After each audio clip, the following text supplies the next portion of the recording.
Okay, we do it live. Are we live? We're doing it live. Yep. Are we live though? Is it says what it says live? Are you sure? 10 seconds. Almost 15 now, but no big deal. um, what's this? The 11th annual? Oh shit. This is the What's 11th annual Star Wars. 9 plus 2, right? Yeah. Yeah. We're on the 11th annual. Let's go.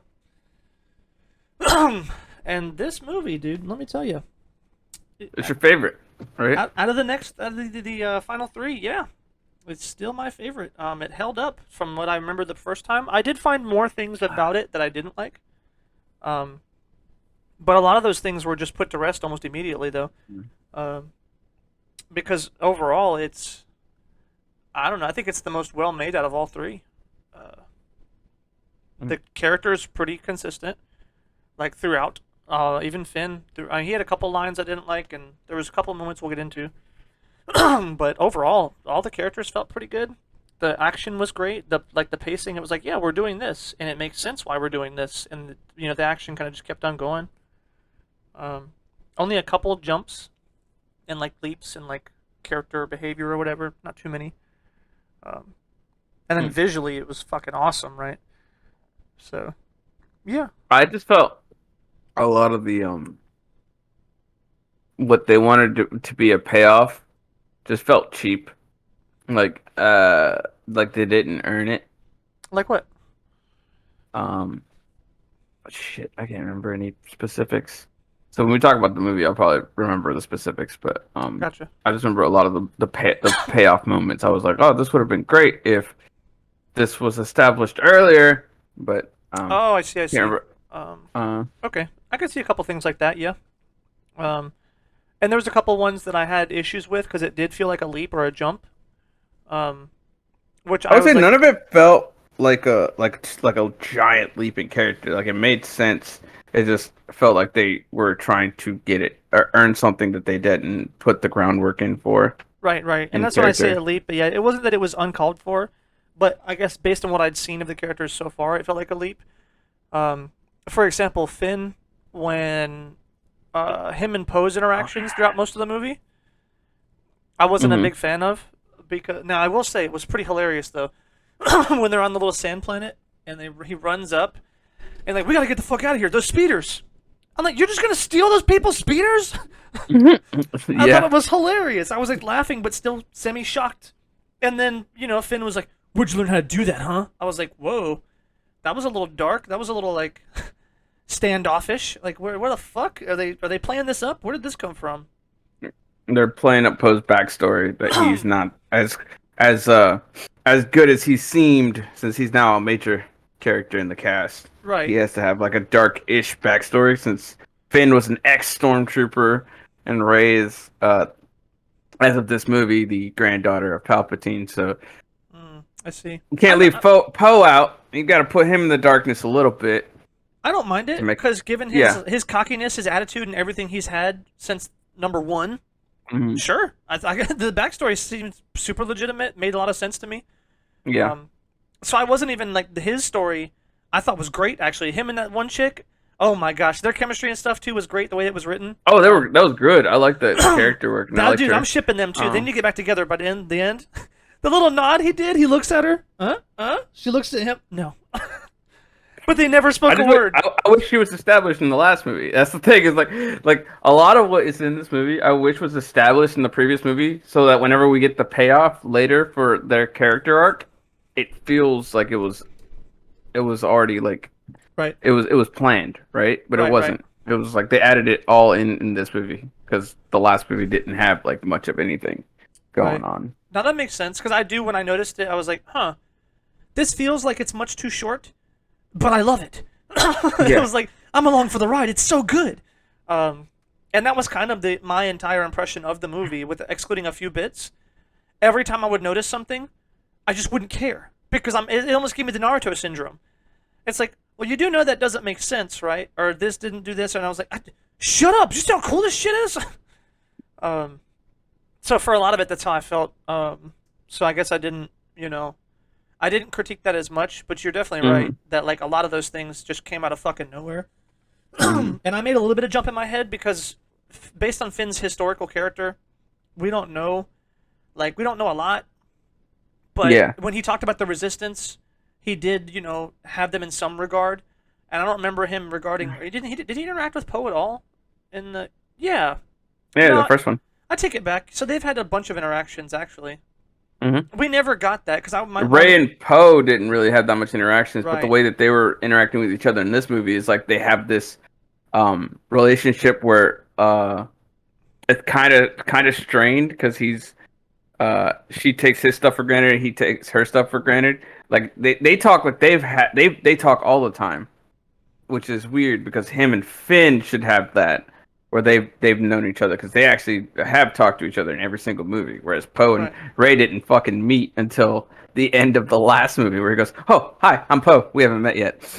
right. uh, What were the examples? Because I don't even remember them talking that much. Finn and Yeah, Poe. Poe and her. Yeah, because the only one I Oh, just remember. them arguing whenever like they run into each other and she like fucked up his Oh, droid and she in the fucked up Han's beginning. ship. Yeah. Yeah, no, Like they that talk came out of like fucking they nowhere. talk like they've had this kind of beef. I guess they had this kind of beef Off start screen. after Last Jedi, Right. and then yeah. So like, It didn't make sense either. And yeah, because I was one thing I noticed is actually in the notes here somewhere was like she pulls up and it's like, "You did what?" And he's like, "Yeah, something, something." Or it was how's Poe? Lightspeed jump. He was Lightspeed How's Poe? jumping. Angry as always. It was like, what? What do you mean angry as always? He's Right. never shown that at all. He's always been He's been cheerful and super chipper. happy and like fucking like Right, like where did that even come from? And even like, and Finn was playing into it, like he acted the part pretty well, so it's not like his acting was off. But if the whole shit felt weird to me because I was like, yeah that character never did that. And then yeah, they're going back and forth bickering like they've had this whole thing. yeah. It was kind of weird. If they had that relationship, I think I would have been cool with it because the lines were pretty good. They were pretty funny. Like what happened to the Falcon? What happened to my droid? What's left of him is when he's like, Yeah. that was Oh, good. before I move on, what I was talking about with the with stuff not being properly set up like movies before, or like like at least a movie before. I know like most movies only have one movie and they set up stuff and then pay it off within the singular movie. Right. But I can't really articulate what I mean by like it feels like the payoff wants you to be like this has been a a massive payoff, like something that's been building to that we've been building towards. A lot of the payoffs seem like they were like, oh yeah, this is the culmination of that character arc. Right, and I had a big problem too with Yeah. they jammed. This is one of the things I did not like. Not like I hated it. I won't give many minus I would points. say I definitely like this movie. There's almost no negative feelings. It's just it feels super too fast, and Right, there's so much going on, and character changes happen so quickly in this right. movie. No, I agree. Yeah. But yeah, when I said that, I was meaning actually just this exact scene. I Yeah. wasn't going to give too much negative points for the scene, but I definitely Yeah. didn't like it. It was when they're talking when Ray takes off into the ocean, Hmm. and it's like pretty much Poe is like, "Yo, we gotta get the ship fixed. We can't go fuck with her. She's gonna die out there in the ocean," which makes sense. And Hmm. then Finn's like, "Well, we have to go after her." And out of nowhere, I don't even know what sparked the line or nothing. He's like, "Yeah, you're no Leia or some shit or whatever." I think I have it here somewhere. Uh, what do you call it? Fuck. Let me search here because normally they're all chronological, so it's somewhere at the end. Um, Jesus, I have a lot of fucking notes for this movie. Holy. It might be like the longest one. A lot of them are good too. Actually, it's surprising. A lot of them are fewer dialogue, but um, almost. Maybe I went too far. I don't think I went too far. Oh yeah, it was like something. So and so would act like that, or so and so, or whatever. Like they care or some shit. Like Leia cares or some shit. And he was like, "Well, I'm not Leia." And he was like, Yeah. "That's for damn sure." And he walks off. That came out of fucking nowhere. Like all that. Yeah. The tension, the drama, none of that has been established at fucking all. And then they try and retroactively do it when he goes back and he's now the general and he's struggling with taking her place or whatever. Yeah. And it was like, okay, this feels backwards for one, but there was never any stink before that. So like him and Finn stank. This whole movie didn't make sense. Because then Why it's is like, Poe the general too? Like that struck me as weird. Like Leia never became the general when she was young. She right. became the general in the sequel Well, you trilogy. got to remember, there's only like 15 of them left. Yeah, no, but there's people that have probably been there since before Poe, I don't think and I so. feel like I don't know. They've kind of like they made a lot more people there in the start of the movie. But yeah, look at who left. There was enough people to fit on the Falcon, like 15 people at best at the end of the probably. second one. Yeah, yeah. So there was nobody left. It was essentially like that was it. Everyone else had died. Now there's a lot of Okay. other pilots and shit there. I don't know if those pilots maybe they were already at that base and they Yeah. just went I and mean, I recruited was just them. saying, it's like it's not unrealistic because like Um, what happened with like I guess any resistance or rebellion like Che Guevara and Castro were like in their 20s when they rebelled against their government and they were the leaders of it, right? So it's um, not unprecedented. It just felt weird. right. I'm not sure what you're Uh, saying that there would have been yeah, other people. yeah, But we didn't have any other characters as well. That's what I was thinking about. Was the reason it wouldn't yeah. have happened is there was no other because they killed Akbar. I mean, who else? Shit, we're done. Lando um, technically. that is true, dude. By the way, speaking of Lando's introduction, that was one of those things that I would have bitched about. I think in the first or second one Yeah, that I because especially the first one. Now, specifically the first one had a bunch of hey you members, yeah. and when he showed up and he took the fucking helmet off, I said, bro, I was fucking pumped. I was just so happy. I even put it in the notes. I was like, that's not supposed to be okay, but I'm okay with it. Um, and that's what this movie did a lot to me. Most of it was just like I'd noticed something, but it was just so good I didn't care. And Lando Yeah. specifically, and I think it's because of the frequency at which it happened. Um, and one thing I was nervous about, speaking of frequency, I was nervous about was 3PO because holy shit, he's in like a good 20% of my notes because that He's motherfucker's he is funny. he is all over the movie. I would say not every single joke landed, but he was fucking hilarious. Right, and I was Uh, worried because he after about his fifth I felt one, like they were overusing him a yes, bit. Yeah, after the fifth one, I said, guys, if you keep this up, you're gonna ruin his character, and I don't want to hear those jokes. You can't lay it on that thick. And they continued to lay it on thick, and I was still happy. So, so I was like, fuck. I don't know. I was like, some of it, yeah, like you said, some of it didn't land, but I give it a good 90% success rating, and I was like, let's go. Um, yeah, so they did that well. I don't know how, and that's what I mean. Any other time, it would have been like you're overusing it. You're too saturated with all the jokes, but it just worked. I also was thinking, why the fuck did he need to go with them? And they completely answered that midway through because they needed someone to translate and talk to the people on the planet they were, yeah, like the sand planet. I was like, yo, that's yeah. fucking cool. Even little things like that that wouldn't have made sense in like the second one, all the continuity errors, they even answered that one. They I even would say answered. that this one felt like a video game, Mhm. whereas the other ones didn't.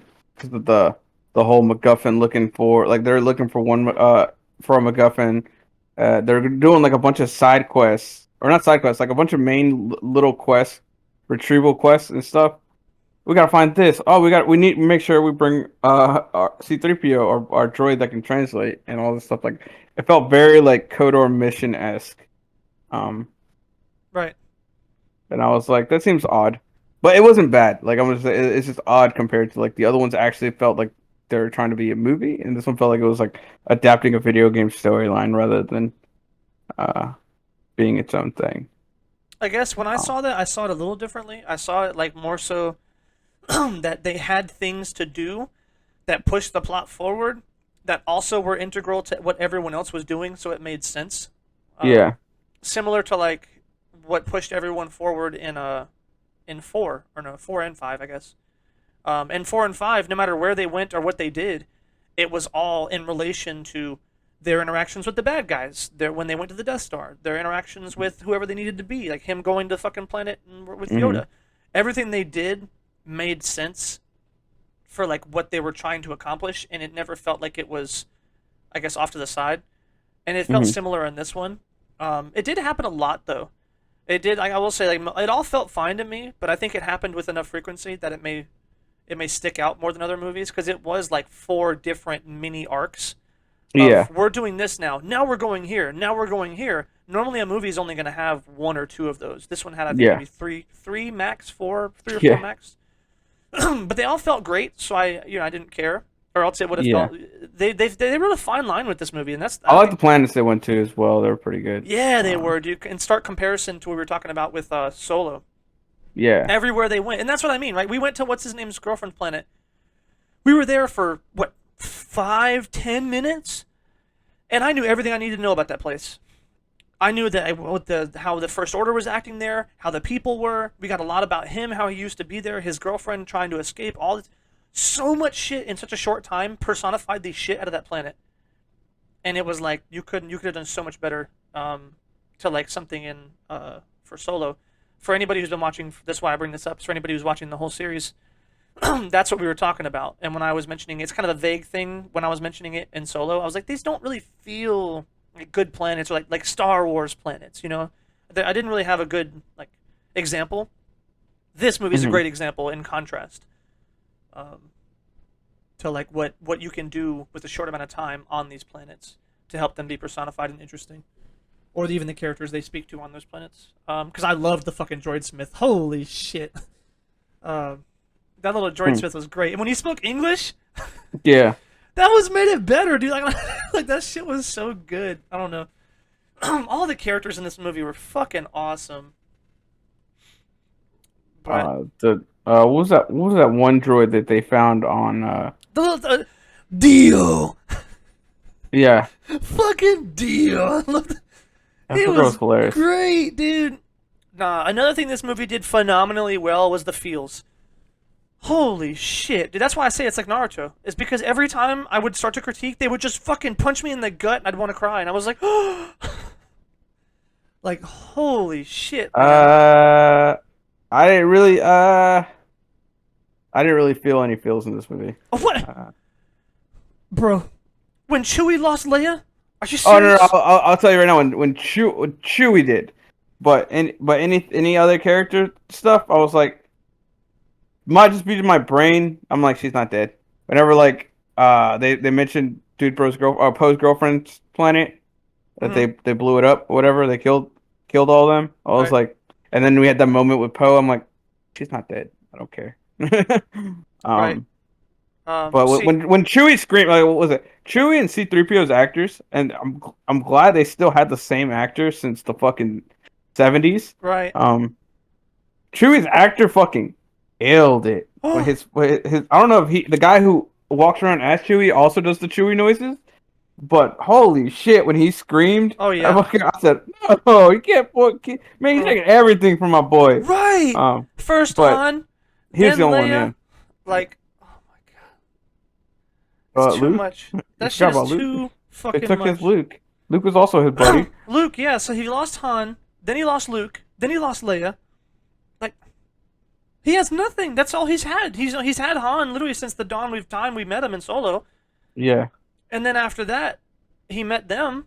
But fuck, man, yeah. No, when he's like fall to his knees almost, I was like, dude, I can't. Chewie. And then see, 3PO is about to lose his memories, so that's another one of his buddies, essentially. I think it should have. That's another thing. They should. I'm a big fan of like somebody not remembering anything and then just becoming I'm a fan of that. That's such a tragic fucking moment. Just that they're not the same fucking person anymore. Right. Um, That shit. He but said, "What are not you doing?"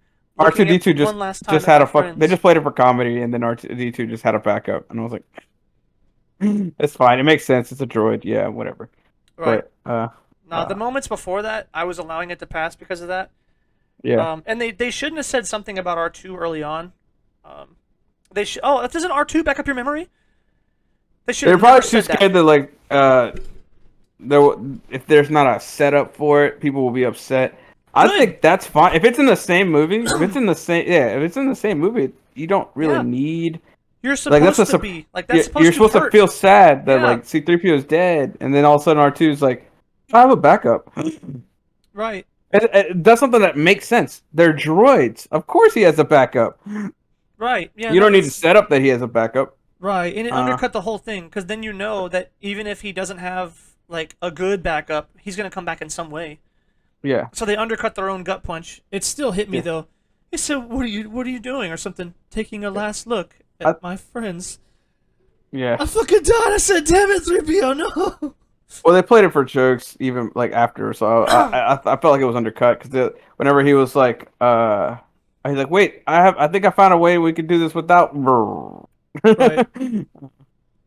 Nah, but see, that's what made it sad because I thought that he was just scared. He was like, "Wait, I think," because he didn't say. He just said, "Wait, but what if?" And then it was done.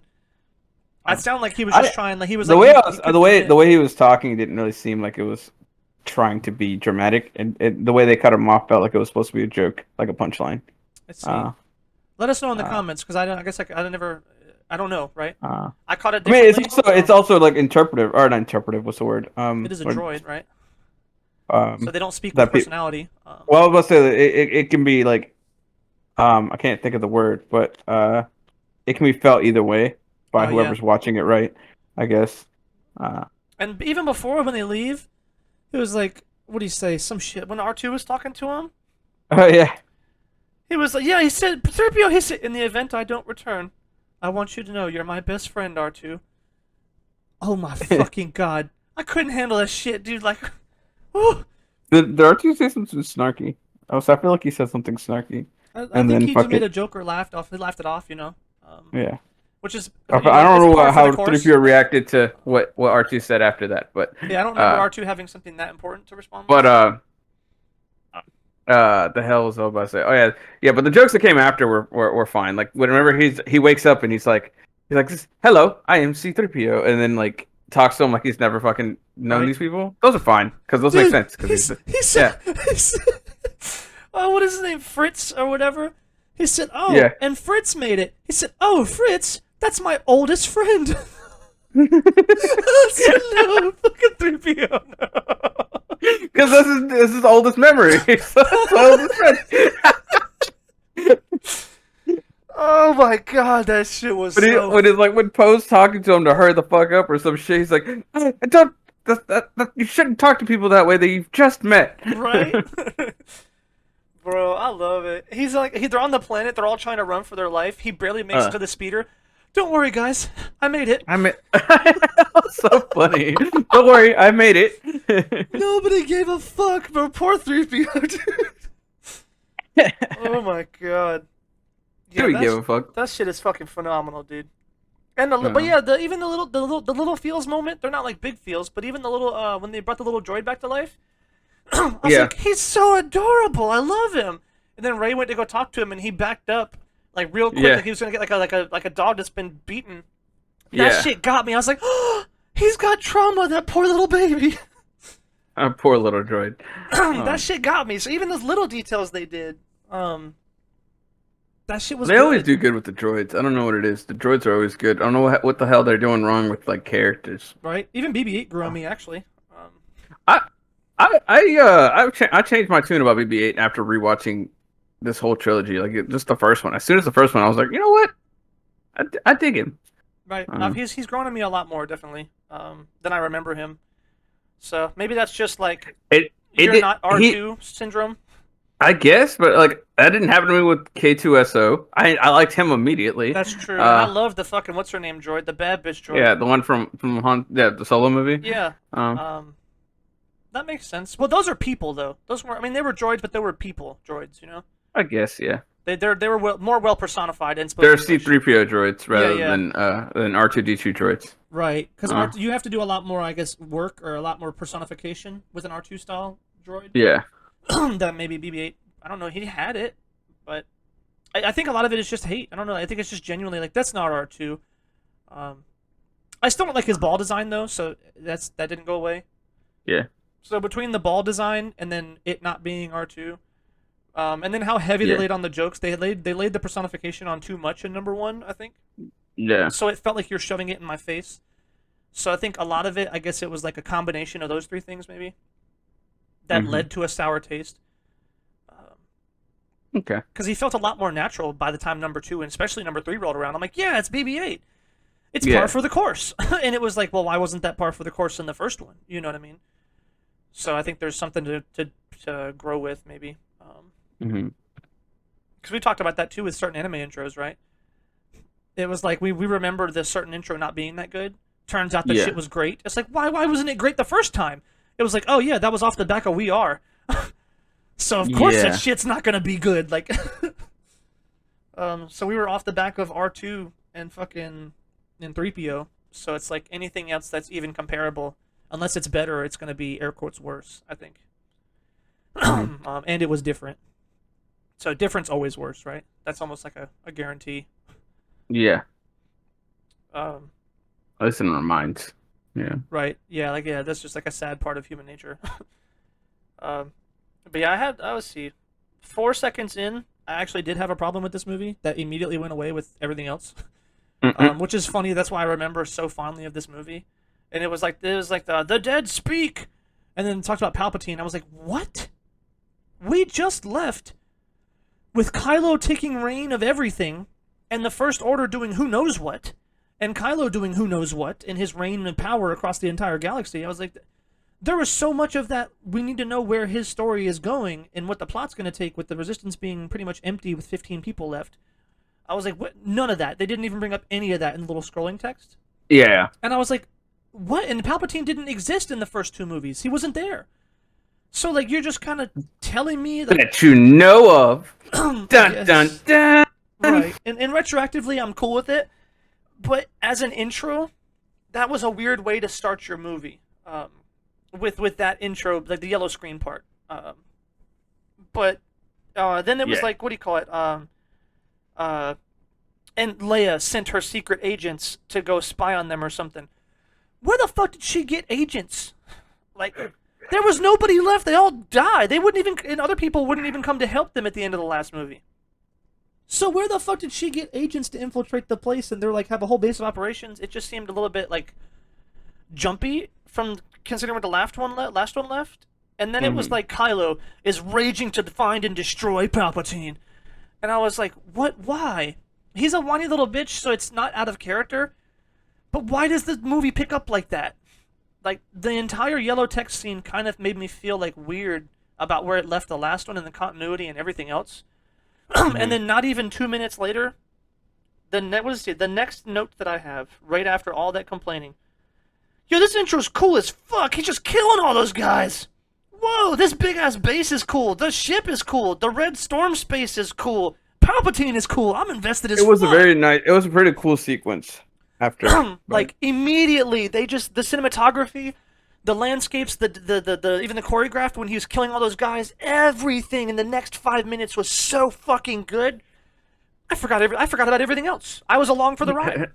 Like they did a really good job. Like because if you're considering what they were given, and I get it's not a reboot, but it's damn near the closest thing to a reboot you can have without having one. And it's fucking great. Like he really did well to write the movie and to start those intro scenes to be so captivating that I forgot all about the previous movies. Because Yeah. then it also goes into the next thing. You see Finn in one of the next. Oh, I think that's much farther away. The next shit I have is what do you call it?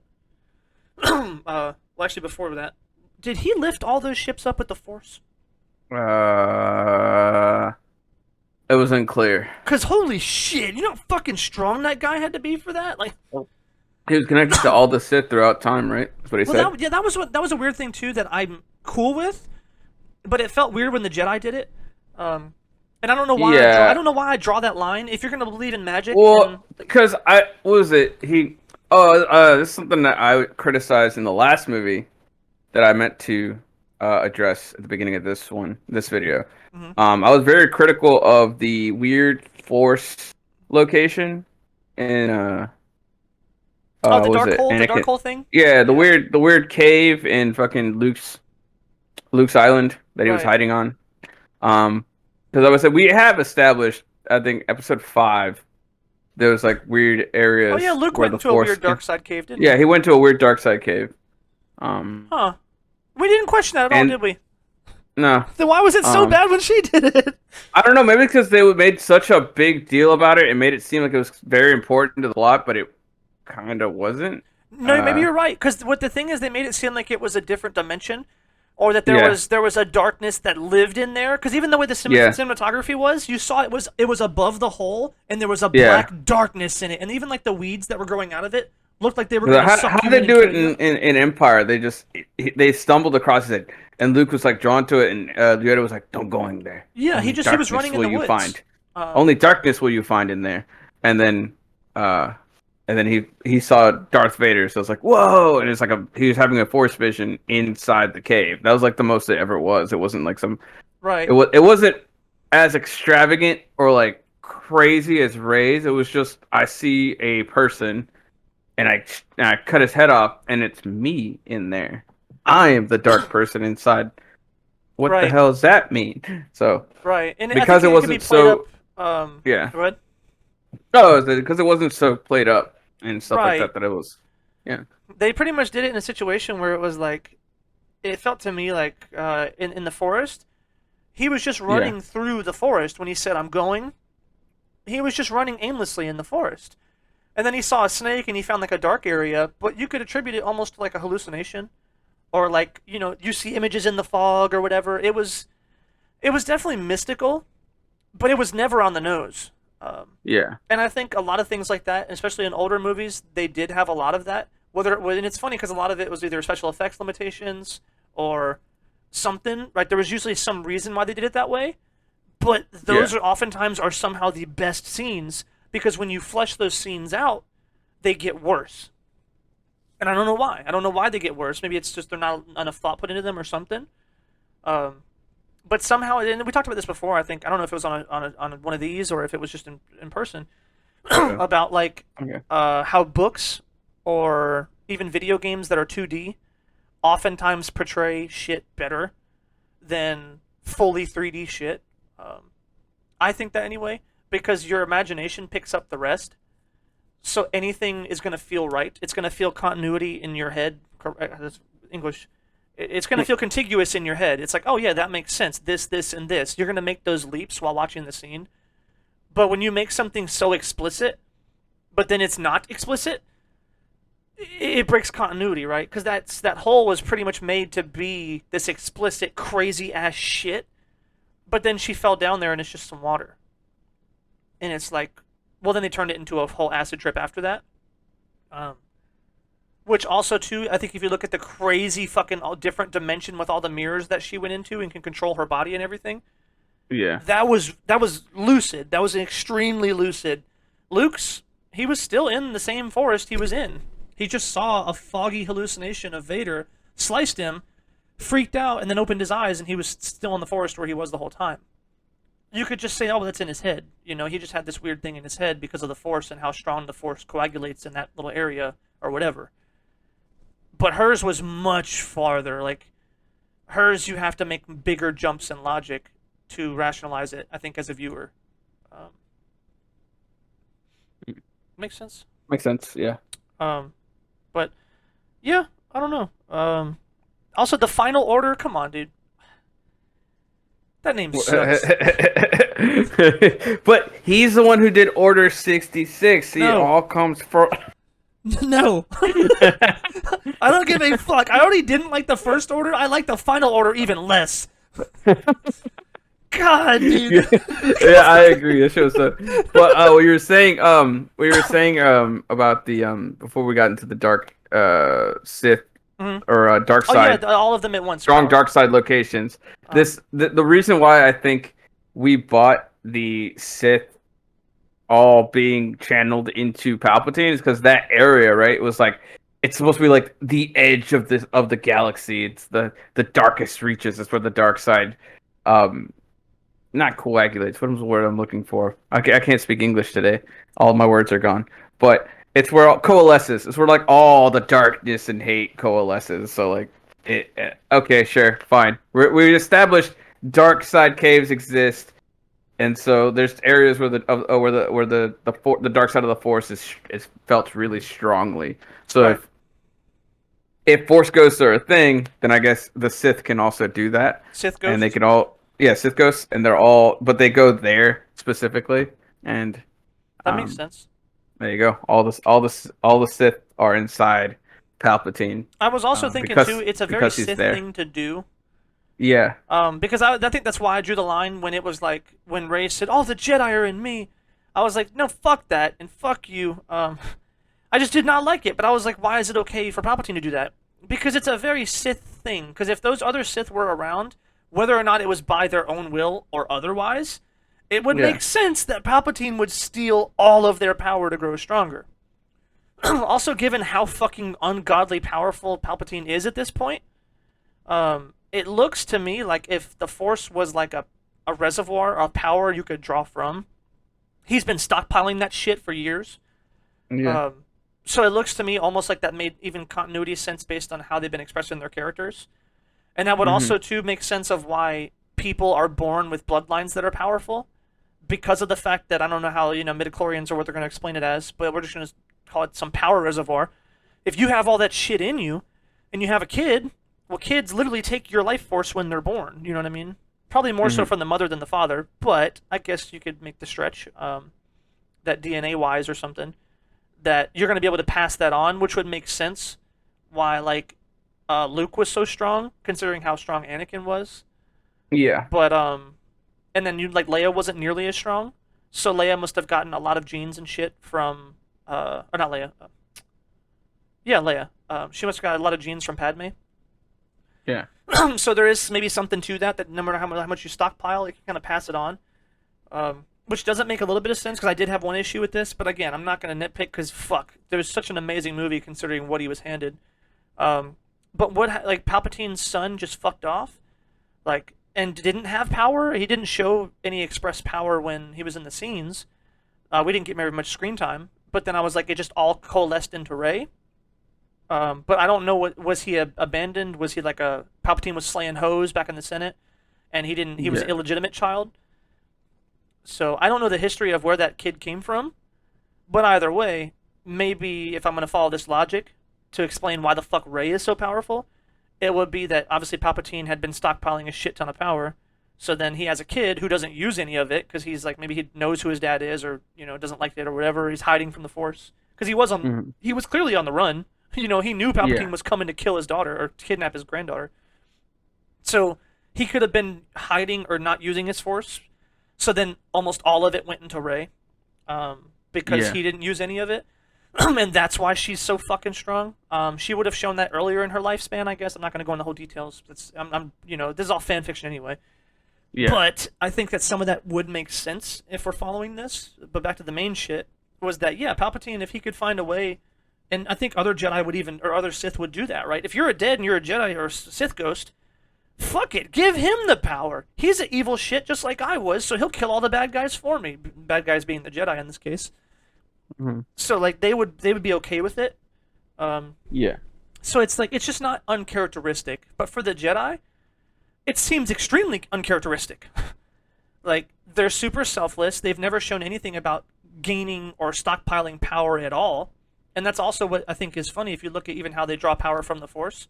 It seems to be almost different. That it's like this energy is all around them, and they only pull what they need when they need it, kind of thing.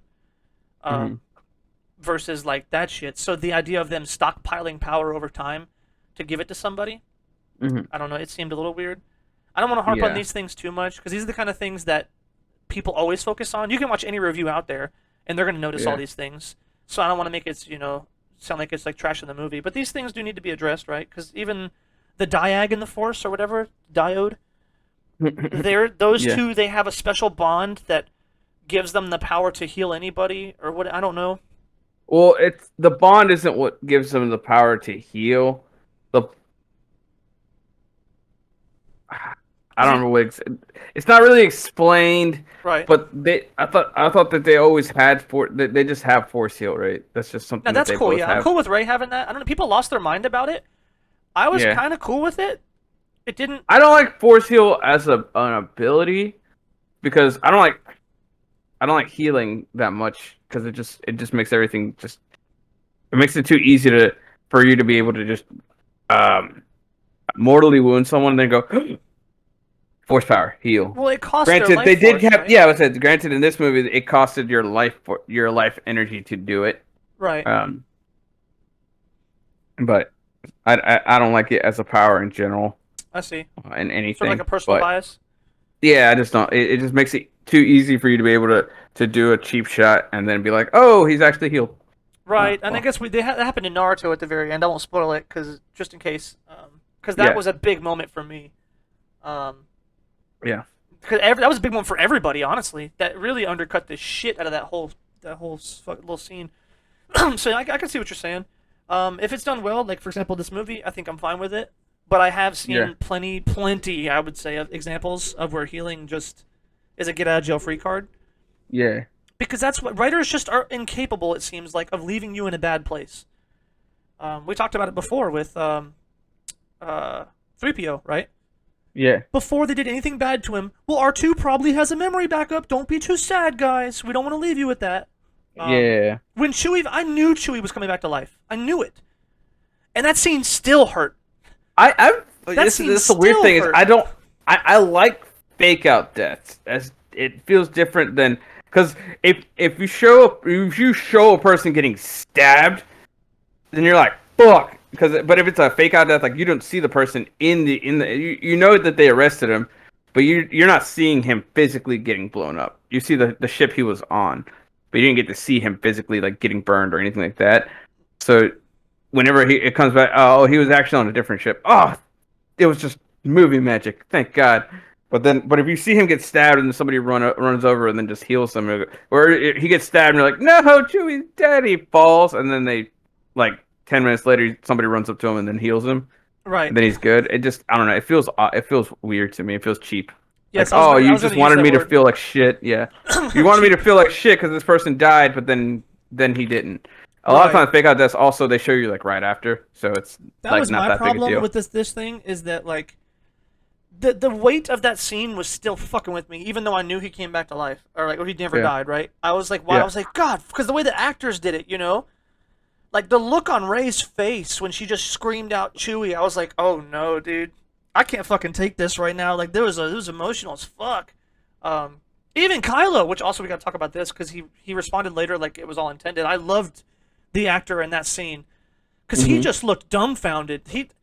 The way he looked was like just shocked, a little scared, and just like what the fuck. Um, and then he left. He didn't even fight Hmm. after that. I think he was a little scared that she might kill him. Like, um, that just he did a really good job. Everyone in that scene did such a good job. Also, though, I guess yeah, because it was a different transport, it worked out. Because when I did see Chewie, though, I was like, motherfucker, you couldn't have him be burned. You couldn't have had him like you couldn't have, he couldn't be fucked up on a stretcher or something. He's just fine, but he was supposed to have just blown up.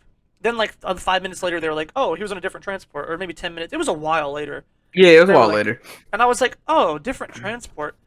Still, fuck you. Like, I think overall, I would have liked it I would better. say I'm more forgiving of fake out deaths, but I know there's a lot of people who hate fake out deaths, and it might just be because I read so much of George R. R. Martin shit, and he does a lot of fucking fake out deaths, Uh, and I'm okay with it. I Uh, don't think I mind them. I just think it yeah, can't be that soon, maybe. yeah. Because that was what's wrong for me. The scene hadn't even set yet, or like the scene I guess had technically been over, but the emotional like work Okay. through, I hadn't had Yeah. a chance to fully process the fact that Chewie's fucking dead. The characters hadn't even had a chance to process that, and then Yeah. it's like, oh, he's not dead. I was like, you couldn't have let me sat with that for a little bit longer. Like let me sit with that for a while and think about what that means Like going when Poe forward. died in episode 7, he felt or his fucking the ship he was on sank into the quicksand, and fucking Finn. The only thing Finn got out was his jacket, but then Right, we didn't see him till uh they show the resistance shows up like several scenes later. right. Um, yeah. See, I think I'd seen him in the promotional materials, so I knew he wasn't dead. But yes, that was a great example of Yeah. how you can, because it's like, oh fuck, that dude's dead. Like, no, we never saw the body, which is why Jiraiya is still alive. So I mean, there are things, Spoilers.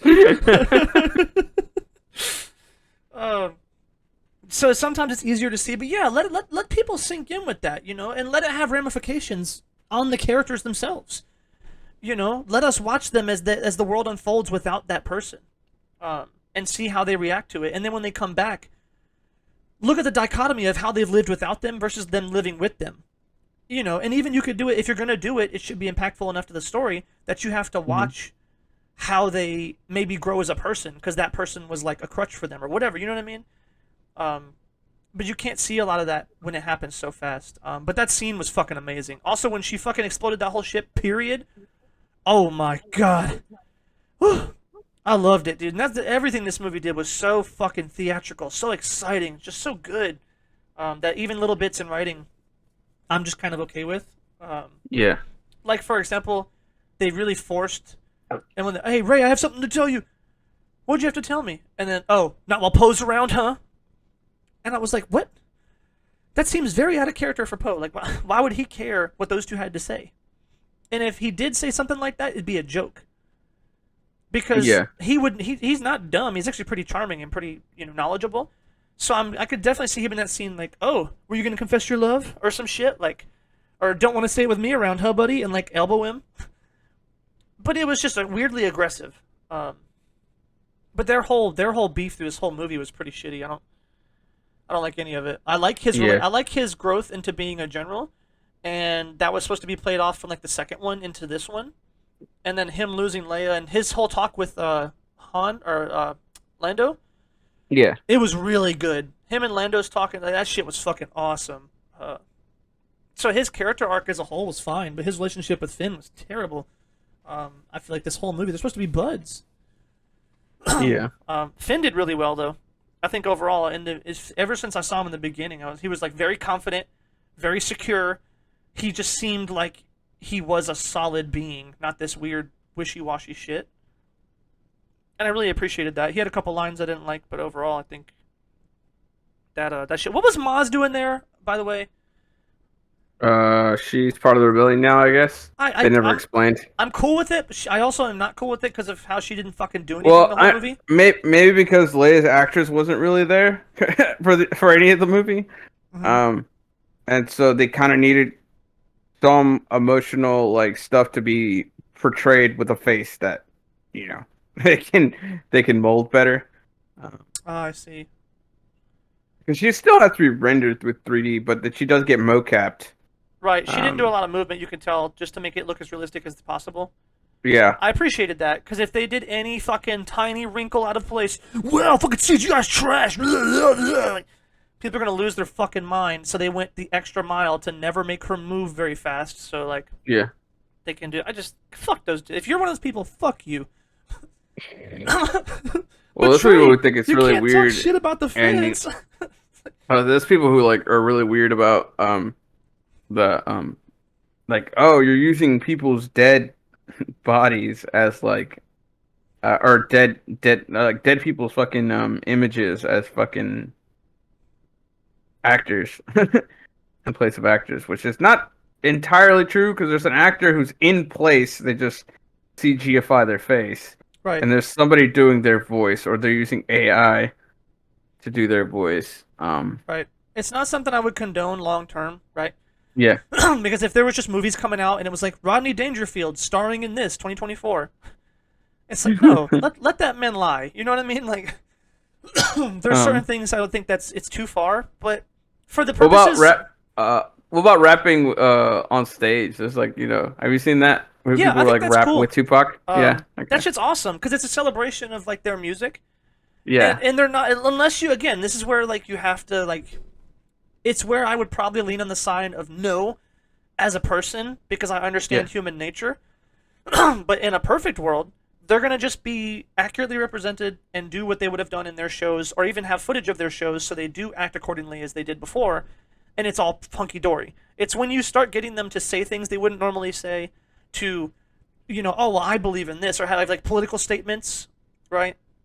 When you start putting Yeah. words or feelings or emotions or actions in those people's mouths and bodies that has never existed, that's where you draw the line. And even filming a new movie with somebody is drawing the line to me because they have Mm. no input. No, it's not like an actor who can say I don't like this line or whatever. You're now just using that person's likeness for your own devices. And because we've seen many of an actor say no, I don't like this line. I'm not doing it, or I don't like where the script is going. We need to fix this. Like that feedback is very important, and if you don't have any of that, I think Yeah. that's not okay. But for Leia, dude, she's fucking loved Star Wars. To my understanding, I never knew her. Obviously, I didn't know Carrie Fisher Yeah. myself. Yeah. But my understanding is she loved the series. She loved acting, and they did her pretty much justice. They didn't do anything crazy, and she was able to finish the movie in spirit. That's kind of a good. That's an emotional good thing, right? Like, I think the actor would have wanted that. So I'm okay with it in this context specifically. But some people, the argument becomes, well, what about this? What about that? What if you just have people acting forever, right? And that's where I would probably draw the line. Um, Yeah. because then yeah, it's just there's I don't know because then those people you dehumanize them and they become cartoon characters, right? At that point, because think about it, if like Hugh Jackman was Wolverine for the next 100 years, well, now he's a cartoon character. He's not. He's no longer the person, the human Hugh Jackman, right? Yeah. He's just this person you see in movies. He's just this CGI, AI in a sense, and that's not good. I think that's just disrespectful to the people. I don't think it's morally wrong or something like that. Like, well, I guess morally, yeah, disrespecting somebody is immoral. So I guess yeah, but I'm not gonna. I guess people. I think I've heard them say stuff like, "Oh, well, that's not unholy," but you know what I mean. That's why morally unholy. Some kind of weird combination of like unright or not right or some kind of abomination almost. Um, Yeah. I don't think it's that bad, but I think it's just disrespectful to the person because you're now taking their likeness and doing whatever you want with it. Uh, Sure. but I don't know. But I'm cool with music. 100 to make that clear. Yeah, cool, music. Because fuck it, Yeah.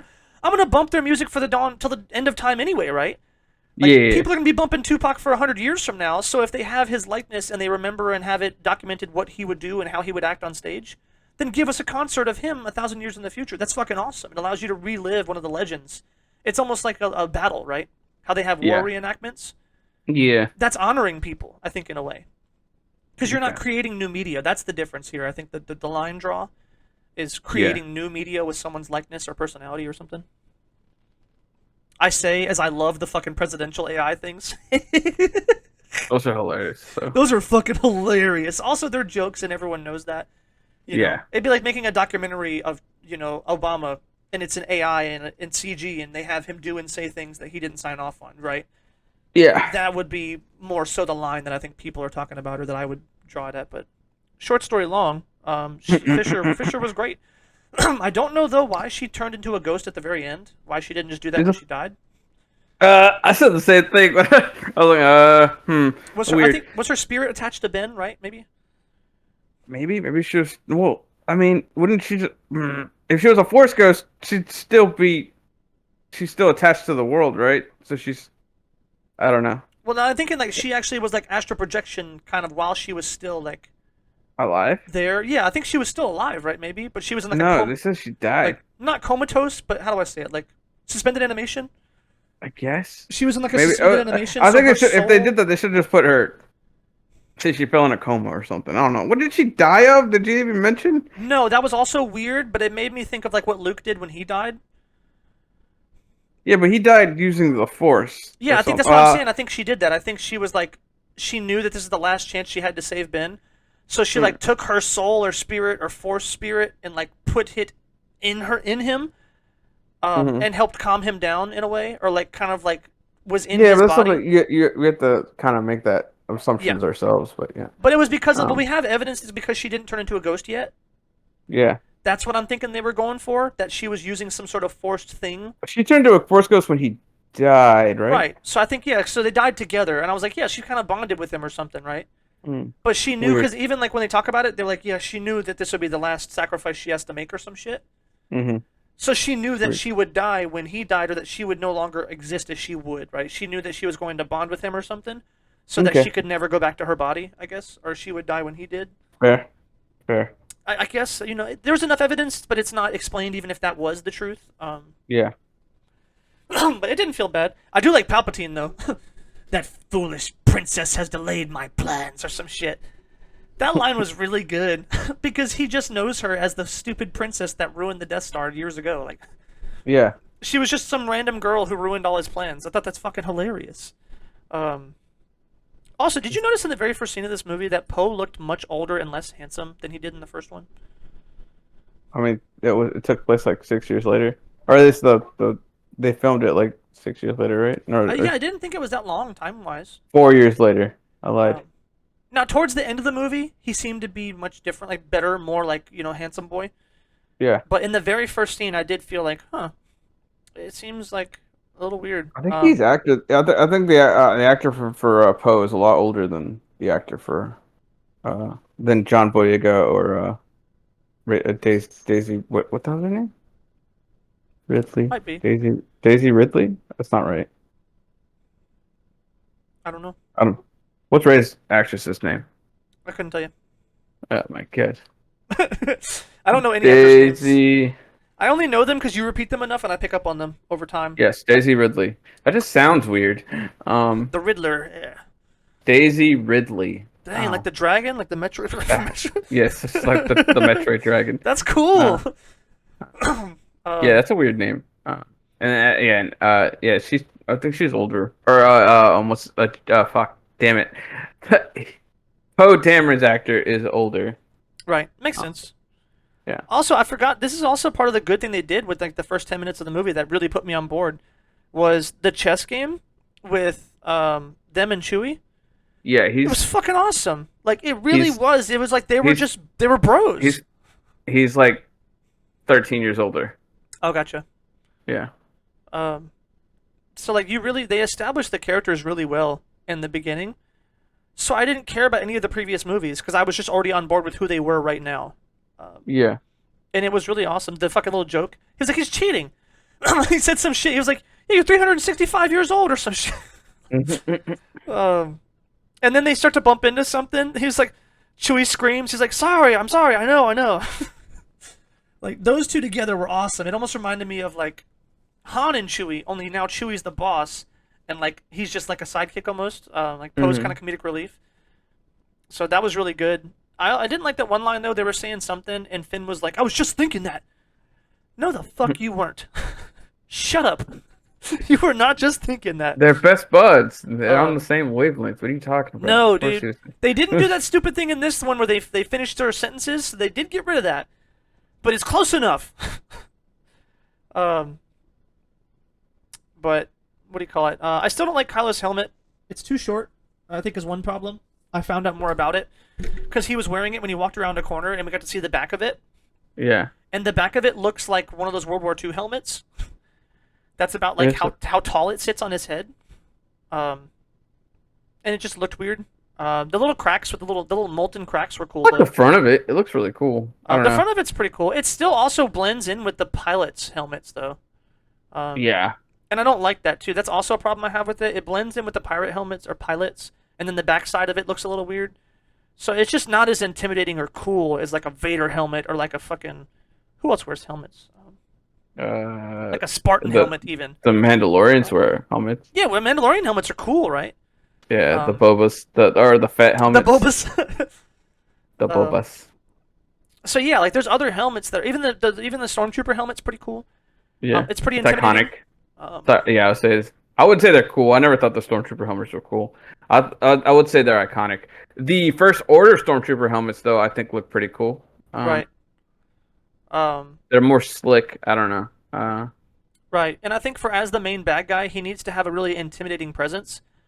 So number one, like, because he was walking with two other people, and I could almost not tell the difference between all three of their helmets, and that was one problem for me. I'm like, I need to notice that you're the big bad, no matter what, and your helmet does not tell me that, even with Well, I the think they little designed his cracks. helmet around his design from the first movie, so it was intended to be worn with the hood. It And he looks never really wore. cool in the hood. He Um, never wears the hood in this movie. right. I will give it that. It looks really cool in the hood. Um, Yeah. so that yeah, that's fair. Uh, what do you call it, bro? When they're walking into the fucking thing, they said, "Hey, we gotta blend in. Chewie, keep your head down." And then he just and like he bends over a little bit. He just bends That was over. funny. He's just like, and then fucking Lando Wookiees always stand out in the crowd. Right. That shit was funny. Yo, his fucking elation when he's so excited when he fucking sees Lando. Oh yeah, no, Chewie's actor. Holy shit, dude. Also, another one of those little mini feels. When that little girl went to go talk to Ray, oh my god. It's so adorable. I fucking can't. Like, those people are so great. They're having the little festival and shit. But the problem I seen was, why didn't 3PO translate for her? He Uh, translates everything the girl says to Ray, and then Ray speaks back to her, and he's like, nah, she'll be alright. she didn't. She doesn't. What's it called? She's not privileged. Uh, well, She's a peasant. She maybe doesn't though, get I don't translation. know, maybe he can't speak other alien languages. We've never heard him do that, right? He can only interpret them. Yeah, maybe he's only Huh. a one-way droid. Maybe. Maybe he can read them and or understand them, but he can't repeat them. unless it's a recording, obviously, I because mean, you can only he's translate into common. right, Uh, right. That's what I'm thinking. So maybe it makes sense that like he can because uh. he's never been shown in any movie. They didn't want to splurge the extra 2 grand on a droid that can interpret multiple languages into multiple languages. Just I don't need them to interpret into any other language. He just needs to speak to me. Right. Well, He because needs to also too, translate. if you look, a lot of people refuse to speak Common, but they understand it, like Jabba. Yeah, So it's not unprecedented, I guess. yeah, Also, he was working on diplomatic missions and shit. So like, because he was with Leia and them. So if he's doing diplomatic shit, he's probably there just to listen. Honestly, just to be like, let me see if they're saying some sneaky shit. Or if someone doesn't speak Common at the Senate, who's talking and giving a presentation, he would just talk to them through that. yeah. So that makes sense why he's only a one way thing. Uh, Mm. but what do you call it?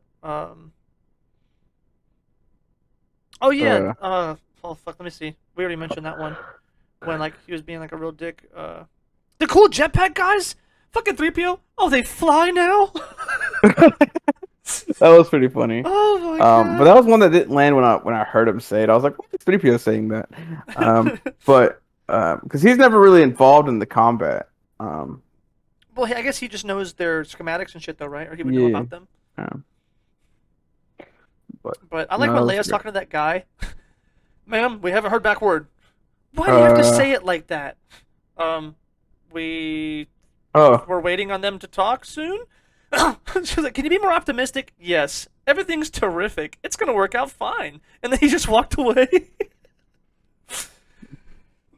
Oh. That one random pilot guy.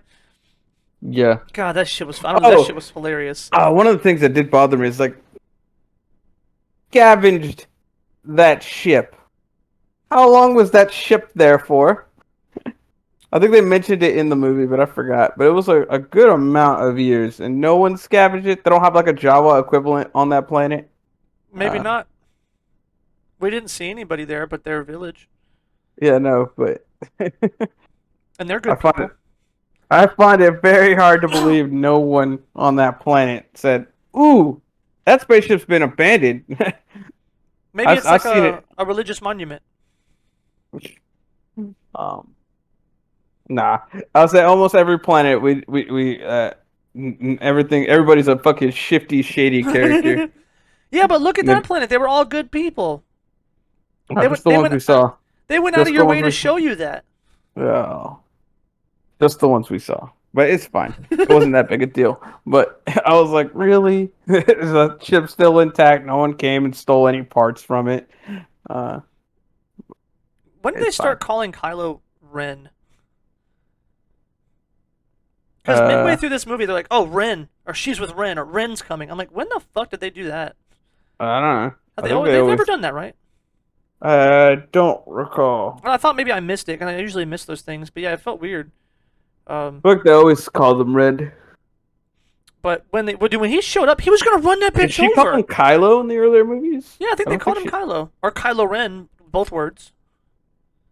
Mm, weird. Um, Not but yeah, sure. was he trying to kill her? Like, because if she didn't jump, he was gonna run her over. Maybe Didn't he say I'm gonna bring her back alive or something? Like, he's irrational. oh, maybe I don't know. Um, but oh, speaking of, there's a huge thing we got to get to. Um, Is it the Ren? The Knights of Ren fighting Ren? no. Um, Uh, but it's Hux actually. But before that, one of the best fucking lines. You were a spice runner. You were a scavenger.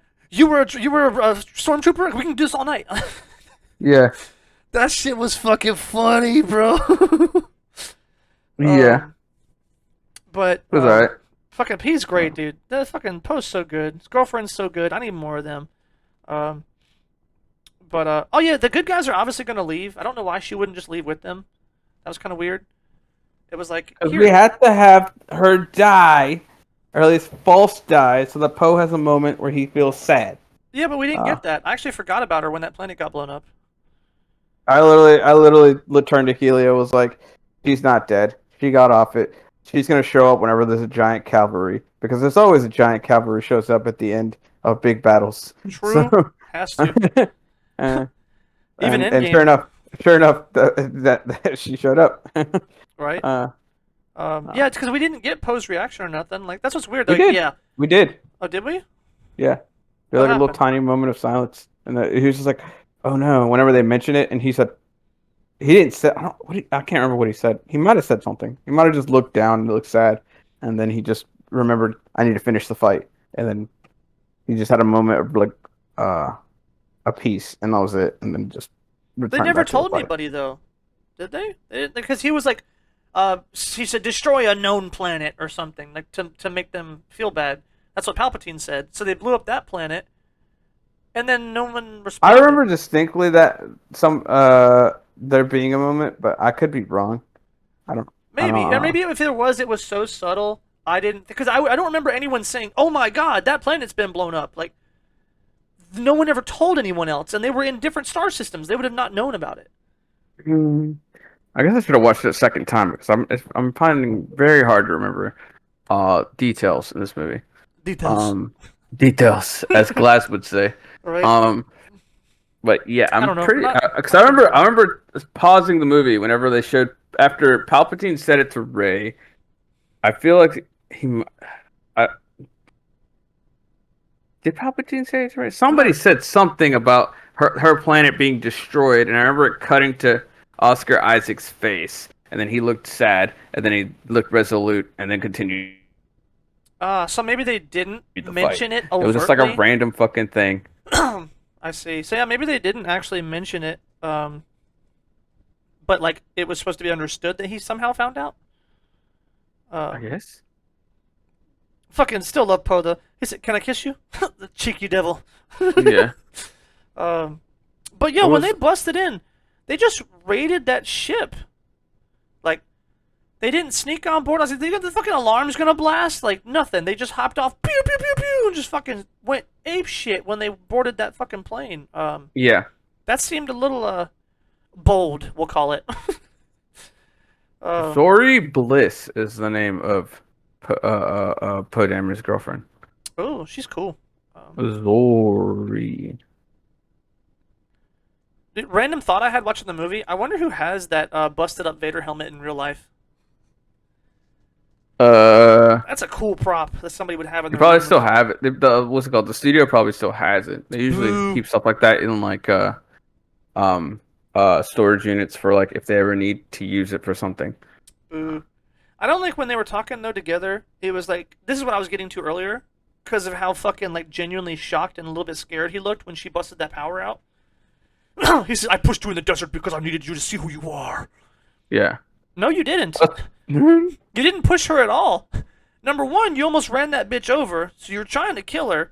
Then she busted out Force Lightning, blew up a fucking cruiser, and you said, "Oh shit, I don't want." You dipped the fuck out. Like, no, you didn't do any of that. Also, he had the fucking helmet on too. I'm really sick. That voice is so bad. It was better in this one though. I will say. It didn't sound nearly as annoying. Still hmm kind of annoying though. Um, but no, Hux. We got to here we get because I'm following my things so I don't miss any notes. Fucking Hux.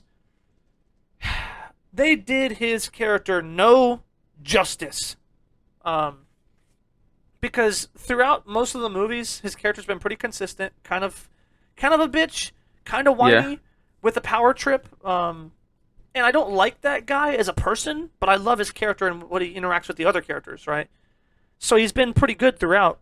And this is his moment, right? He's a petty ass bitch. I don't care if you win. I just want Kylo to lose. I fucking love it, dude. I loved every second of that because it's super on point for his character and just kind of makes sense. And also logically, it makes sense because that fleet and all the Sith bullshit has nothing to do with the First Order.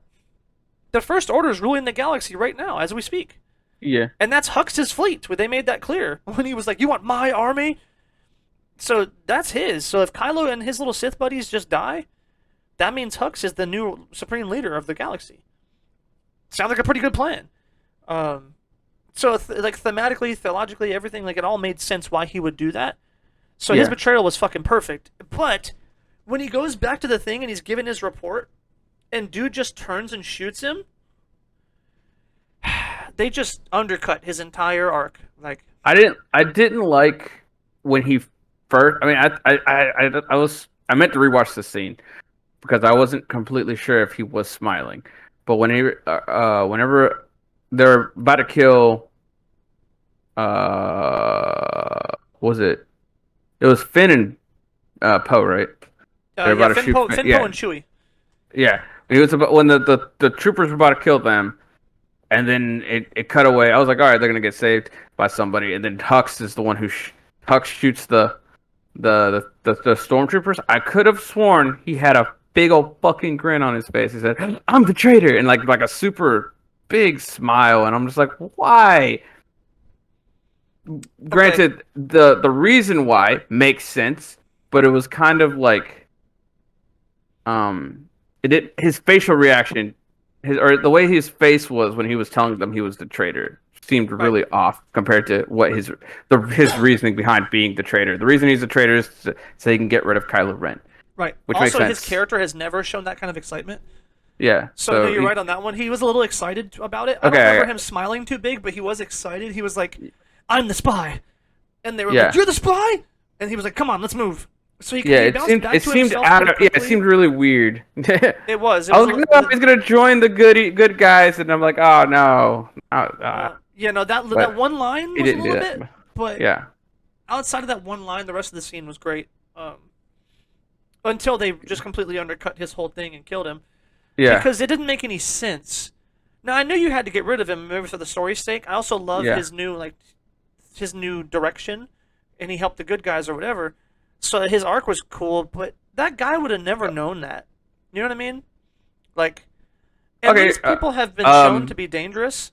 I just rewatched it. Yeah, no, it's he didn't have a big smile. He was just like, I'm the spy. So yeah, Right, yeah, okay. I was just with the way Finn and Boyega were reacting, it just amalgamated in my brain.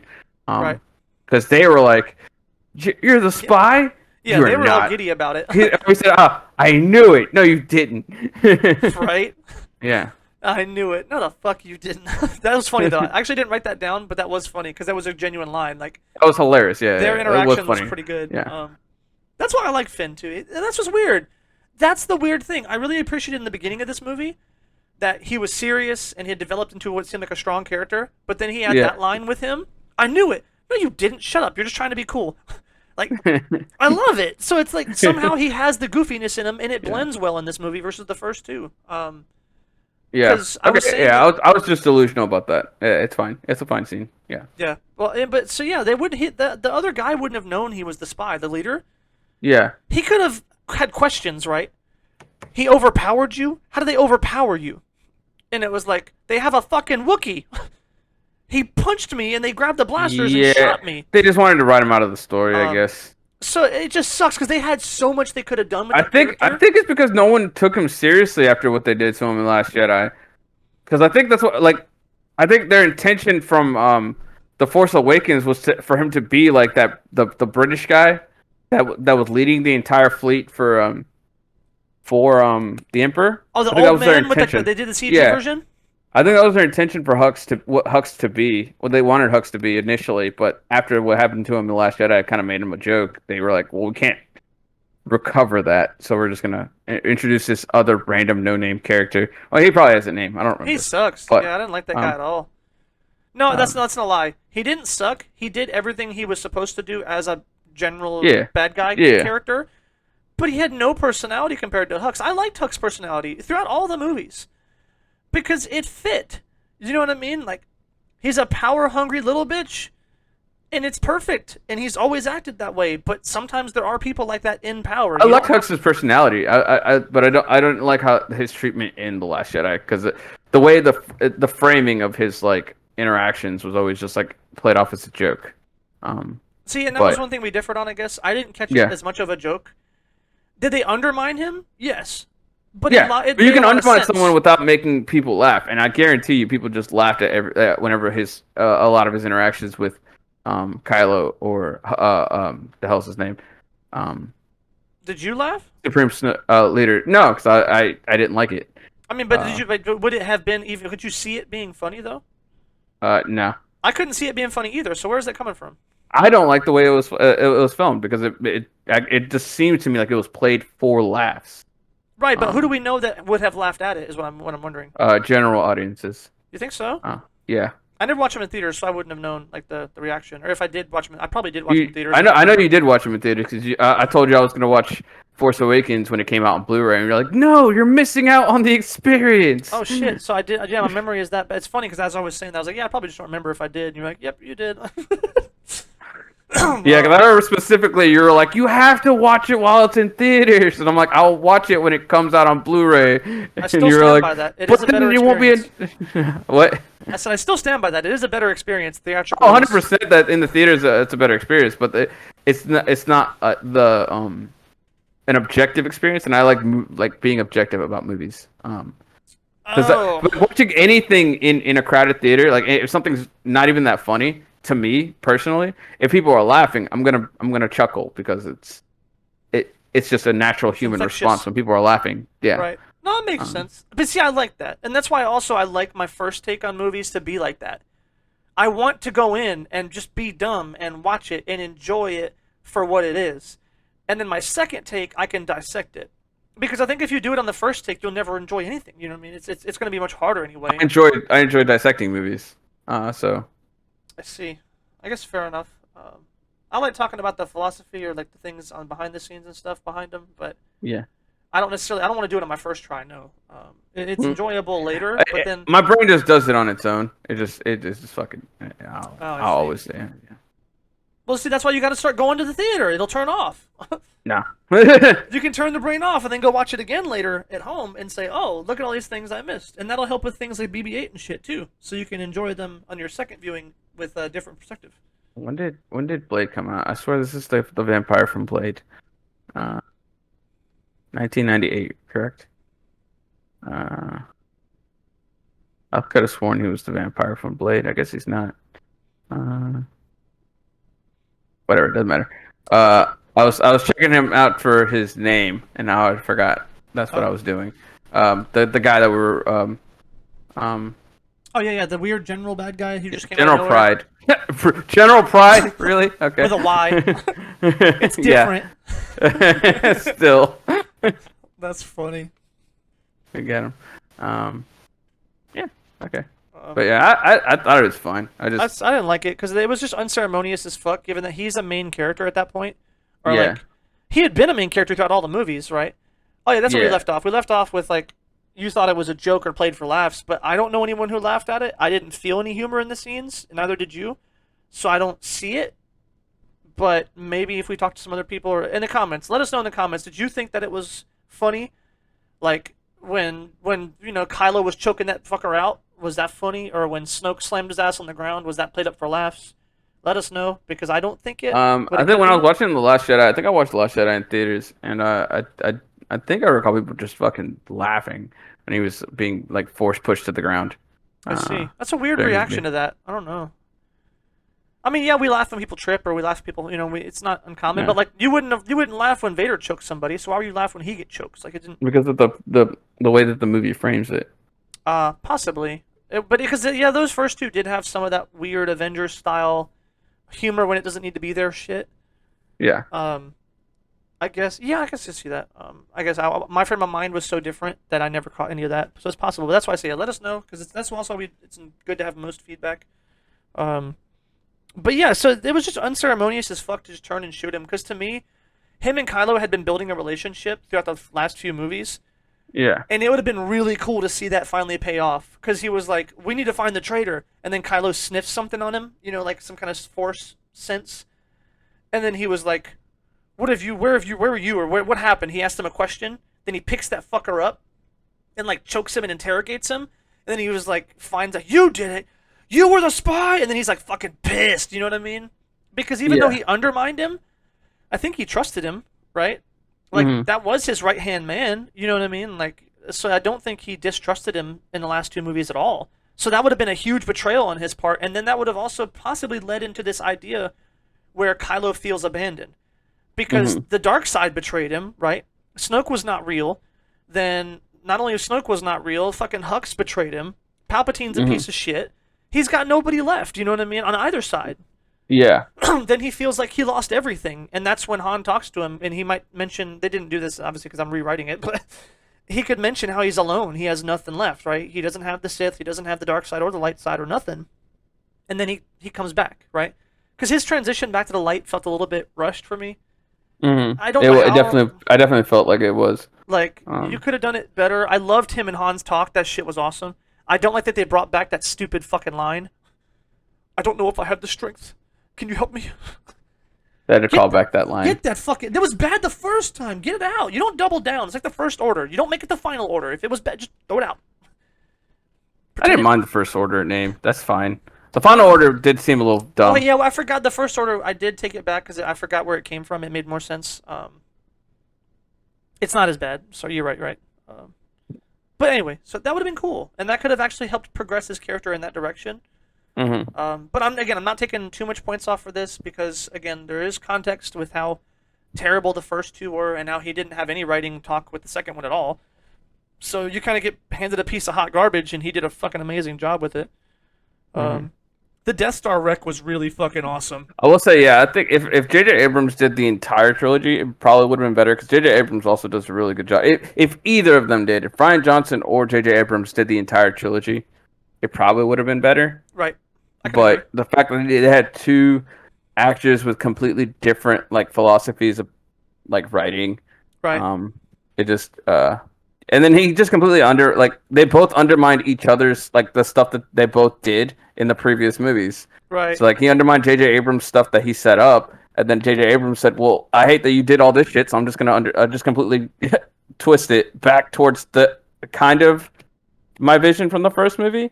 If Right. it was his first vision, he may have tried to do twist it to try to appease fans. So he might have, it seemed like a lot of it seemed like it was very inspired by fan comments Yeah. about Definitely, there was a few of or those. Knights of criticisms. Ren Yeah. being one of them. Oh. Man, I wish they were in it from episode. I wish they were like actually in episode, not episode 2, episode 8. But I just found the scene with the planet that got destroyed. Poe's girlfriend's planet. Yeah. Zori. Yeah, Zori's planet. Yeah, they before they leave to Exegol to fight the fleet. The one girl, I don't remember her name, but she was I guess right hand to Leia. She was the girl that was the right hand to the purple haired girl in Last Jedi. Yeah. She's relaying the information to Poe about her planet being destroyed, and then he looks all sad. And then one of the guys who flies the X-wings goes, "Are we going? Are we going or not?" And he goes, "Let's. Yes, we're sending the whole fleet. We're going to take the whole fleet down. Whatever." I see. So yeah, he did know. Okay. Yeah. But yeah, the Knights of Ren. I don't like them. Not like as a group or as I was hyped or for historically. them. Whenever they're in the flashback, I was ready to like. I just wanted to know more about them, and I wanted to see them like in action. And the fact that we didn't get any of it in Last Jedi, I resigned myself to we're not going to get them in the last movie.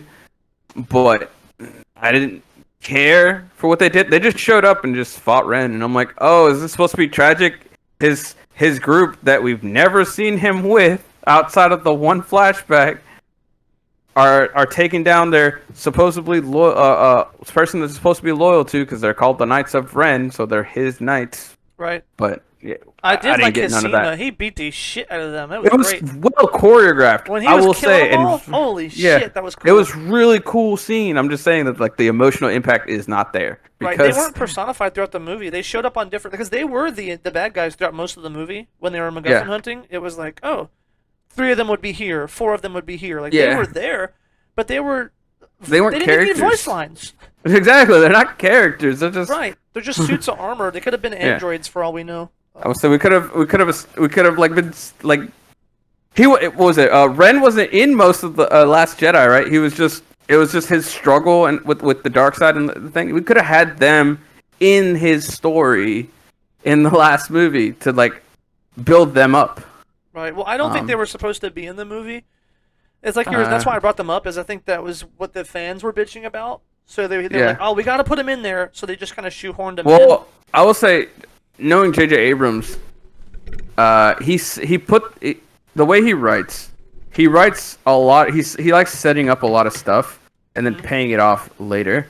And the Knights of Ren are this. He's like, "Ooh, who are those?" That's kind of his way of writing. He's like, "I'm gonna introduce an element, and it's gonna pique your interest, and then I'll bring it back later, and then you're gonna know about them. It's gonna give you, because it enhances your experience. It makes you want to see those characters, because I'll give you a little bit, but not enough, and then you'll want more. I'll make them seem really interesting, and then and just tease them for the next time I show them."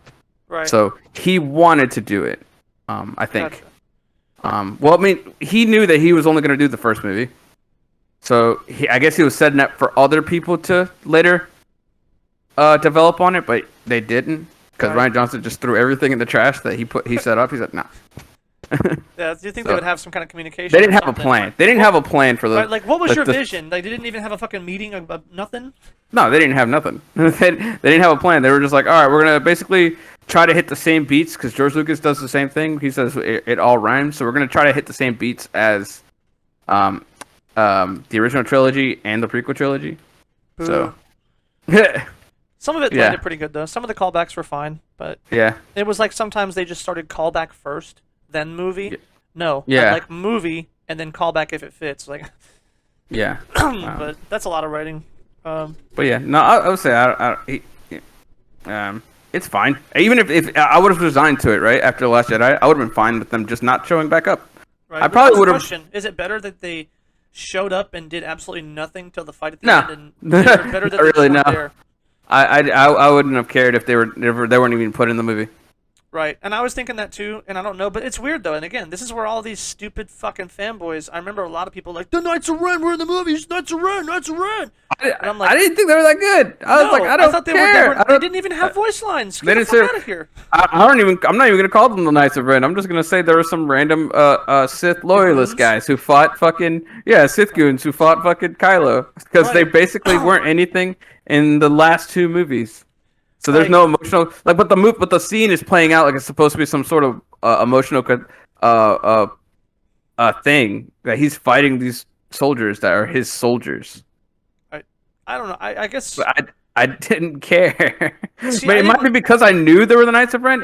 If they played that off, or if they did that with him fighting, I don't know, elite stormtroopers, like a whole group of Phasma, right? Right. It probably would have hit better, because I would have been like, oh, those are people that were his soldiers. Like I don't know what it is in my brain that I'm like, I don't care about the Knights of Ren because blah blah blah blah. You didn't do anything with these guys. Well, I think that's also what's diminishing your shit for this scene. Yeah, probably. I didn't see any of that, because you were like, oh, it's supposed to be dramatic for him fighting the guys, but they're betraying him. I didn't catch any of that because there was none of that.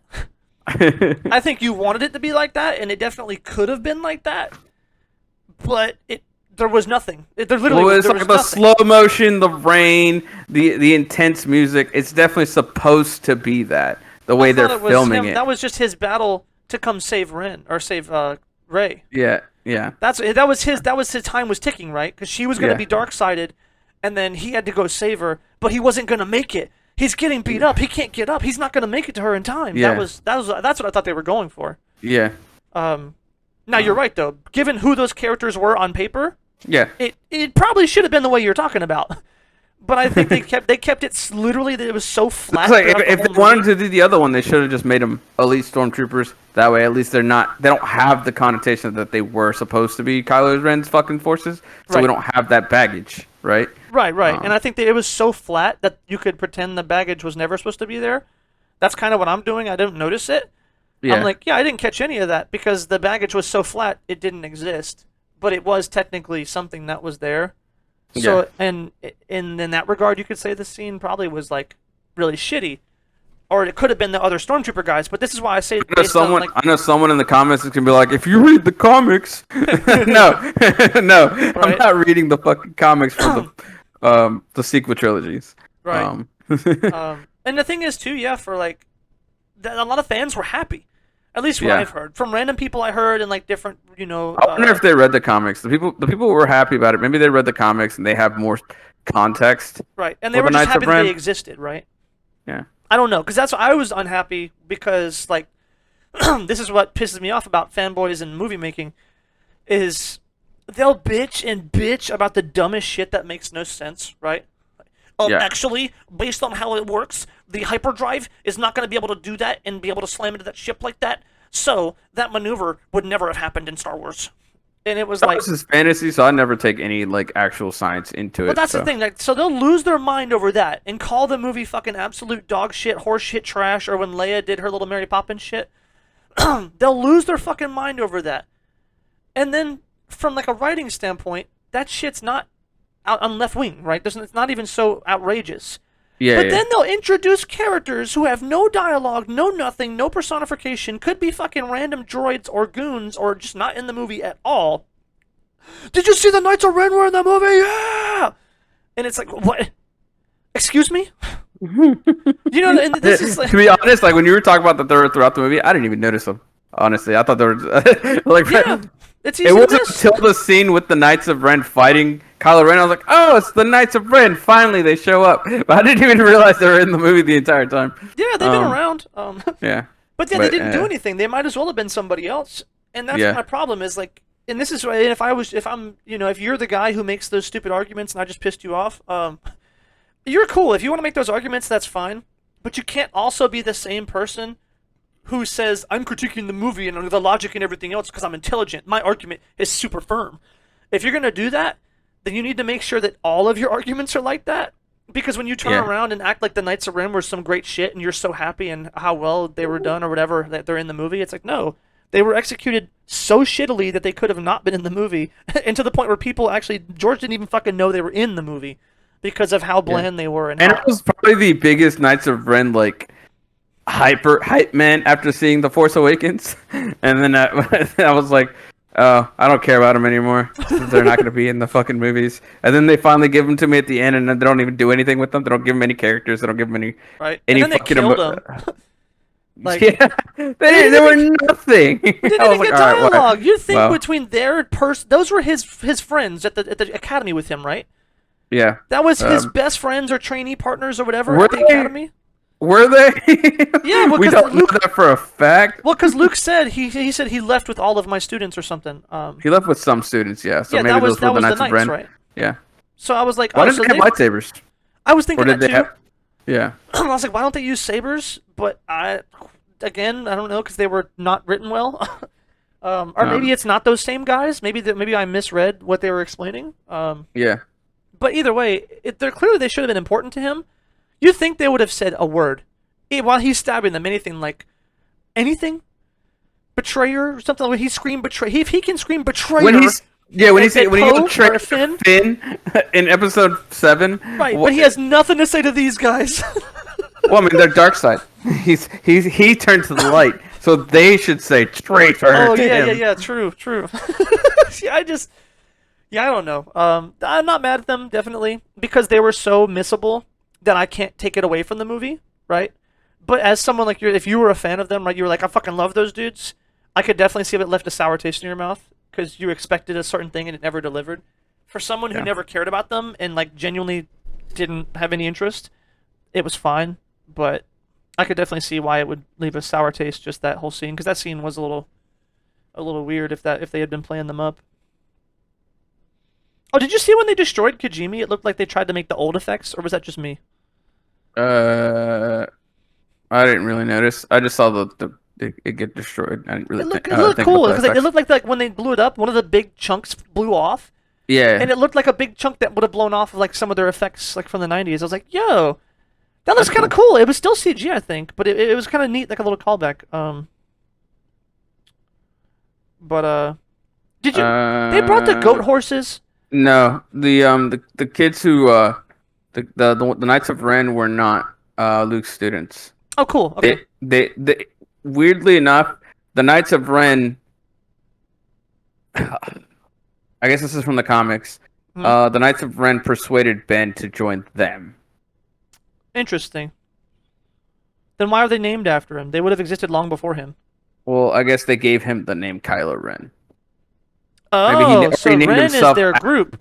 Yeah, they are the Knights of Ren, and so that means he is Kylo Ren. He is a Ren. Kylo He's of a the Knight Rens. of Ren. I see. Yeah, he's a knight. He's a Knight of Ren as well, I guess. I don't know. Right. I don't want to read the comics. I probably will eventually because I thought they looked cool and I really wanted to know about them. So I guess I'll read the comics eventually. But Right. uh, Huh. It makes they are sense though why dark they side wouldn't. warriors, so they are I guess knowledgeable in the ways of the forest, but they don't have lightsabers. And it makes sense too why they would not speak to him. Um, Uh huh. no, it doesn't. Not with the way the movie set it up. Because if The them, Knights of Ren were an enclave of masked dark side warriors that adhered to the ways of the Ren, a religious philosophy epitomized by the lightsaber. Is that why he has a hilt? Because he is a knight of Ren? weird. Speaking of, that shit saved him when he was fighting Ray. Yeah, yeah. Really cool little thing they did. They made it useful. So they just like causing destruction across the universe or I don't know. across the galaxy. Because when he talks about him in the movie, he says, "Oh, my knights, Yeah. are going after them," as if he's the boss. I mean, maybe they weren't sure yet how they were doing that. Right? Because it made. I was gonna say it made sense if they wouldn't speak to him, because they never had, right? Because he's just an underling. You know, it's like, no, we brought you in. We're your superior. We have nothing to say to you because you're a betrayer, right? But then throughout the movies, they made it seem like he was the boss. So I don't know. But that gives a little bit back to the idea that they didn't have voice lines. Yeah. Sort of a little defense there. All right. Well, I guess I need to go read the comic because I'm getting a bunch of like random information. It's been revealed in the movie. I don't know which movie that the Knights of Ren are disciples of a Jedi Master called Ren, who comes from the same planet as the Jedi Master Luke Skywalker, Tatooine? and was the apprentice of Luke's father. So I guess he came from Tatooine, and he was Anakin's apprentice. Ah, Some cool. Ren. Anakin can't have apprentices. I mean, he does in Clone Wars. Well, he had Ahsoka, but that's what when I say he can't have, he already had one. Like, You can have multiple. but when would Yeah, that have that's taken place? At some point. He was I never mean, in Tatooine. we have Starkiller. Starkiller was an apprentice of Anakin. Shh, that doesn't count. We have a few in the Obi-Wan. I guess they're not technically his apprentices, but Because he never there's had like, time without Ahsoka, right? she eventually leaves him. But then that was right before he went to go with the actions of 3. No. No? I think she stops being his apprentice after a couple seasons. I see. I don't because I don't remember how many years were between 2 and 3. Not that many though, right? Between 2 and 3, Yeah. I'm gonna go with 6, but I don't think that's correct. Right. Because I guess I that think- matters, right? They mention it in the scroll. I think Mhm. when in the title scroll of 3, how many years had passed? Okay. How long was the Clone Wars? 3 years. There you go. It was a 3 year period. So yeah, that just seems if he had Ahsoka for a year or two, it just seems unlikely, but not impossible. How long was Ahsoka? Oh shit, I can't spell. There's like an H in there. It's confusing. 2.5 years. So yeah, he didn't train somebody in 6 months and have Maybe he trained somebody as Vader. Vader. Yeah. Now that's possible. Like Starkiller. Maybe they're trying to use Starkiller's backstory as this Ren guy because they did make everything not canon outside of the movies when Disney bought Star Wars. They said Right. everything outside of the movies is not canon now. Right. So No, maybe that actually would make some sense, right? And he would have had Yeah. apprentices if he wanted. But Palpatine's not going to stop him. Just spread the Sith, Right. yeah. yeah. So yeah, it makes sense. It checks out. But yeah, the Death Star was cool. I want to mention that the Death Star, and the coolest part about it was her scavenging in it. I guess I was like, yeah, it's really cool. It's a callback to like what she's actually been known to be good at since the beginning. Climbing around in old busted ships. So I really like that scene for that reason. Also, her crazy ass double-sided lightsaber. You see that? The Yeah, evil version? it looked cool. It does this weird flip up thing. That was Yeah. That was what got me. I was like, whoa, what is this weird flip thing? But I liked the double-sided thing. Also, did you notice at the end of the movie, her little orange one? We never saw the bottom of it. Uh. I think she has a double-sided orange lightsaber. I think so. I can't confirm this, but we never saw the bottom of it, and we know her evil side had one, and she's never gotten her own lightsaber until then. So it'd be really cool if she had one, because we don't see any double-sided ones outside of like the Sith, or just specifically Mace, or not Mace, Maul. So that'd be really cool if she had that small Yeah. thing. But dude, they brought the goats to the space battle. Did you see that shit? The goat horses. Yeah. Why would you bring goat horses to a space battle with goons, like with troopers? Like, I again, this is probably they were probably trying to do the same thing. They were probably trying to what's it called? Make it rhyme, as the George Lucas Ewoks? likes to say. Yeah, they're like nature versus the evil galactic empire and their Dude. superior technology, and they take she them out with. shot a wooden crossbow and destroyed a fighter. I mean, what did the Ewoks do?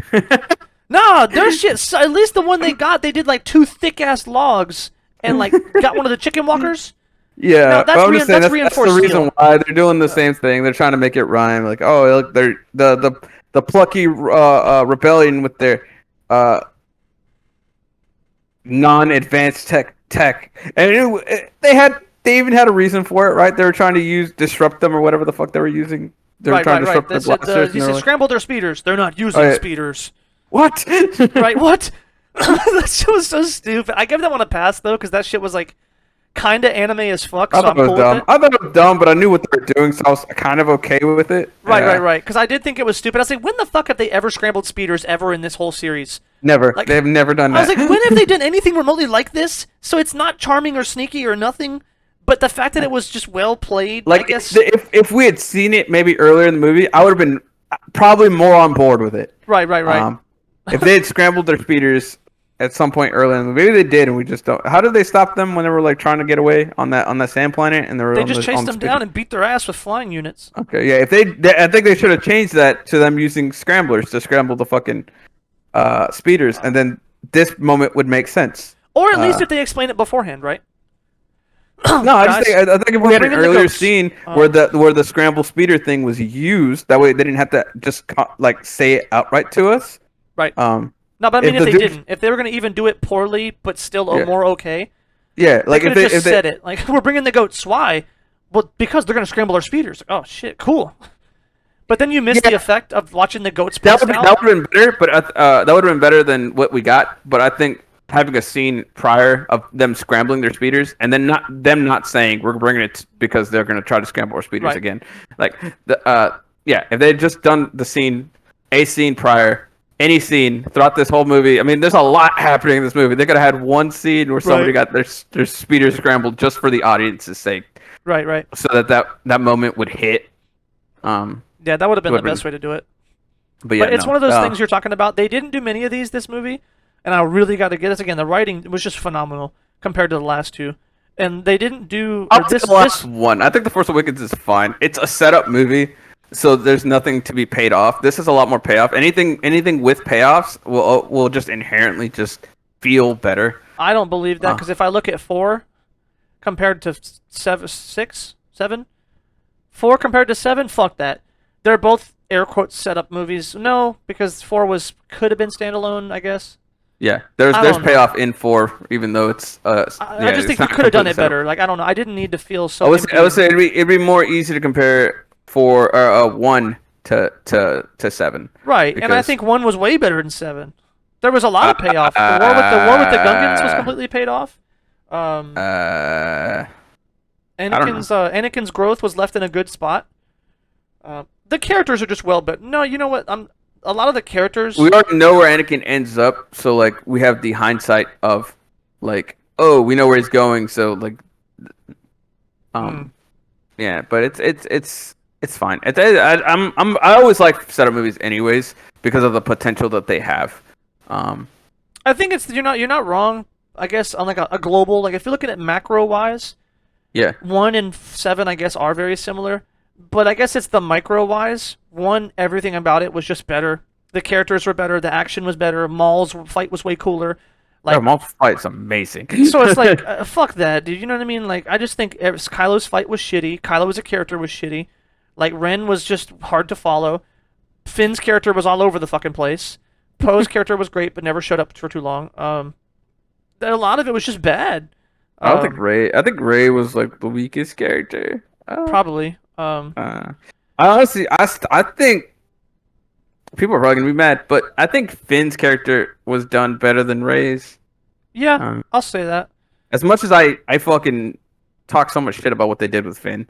His dialogue sucks most times. Yeah, it does. And his character's wishy-washy as fuck, but overall, he was a lot more solid. Yeah. She just was either bland or not sure what direction she's going in. Mm-hmm. So, yeah. And also her relationship with Kylo, I just don't like. But I also don't like either one of their characters, so I guess that makes sense. What is that smooch at the end? I like Kylo less each movie. Yes, true. I liked him a lot more by the end. Also, I need to bring this back up because I mentioned before that when I first watched 3, it brought back and kind of fixed retroactively all the shit I had in the first 2. That is not true. What happened was I was blinded by how fucking awesome this movie was, and I was like, see? Everything is good now. But it doesn't actually retroactively change or build upon anything from the previous. Yeah, no. So, no, not at all. It does not retroactively fix anything. You could say it fixes a little bit of stuff, barely, but overall, no.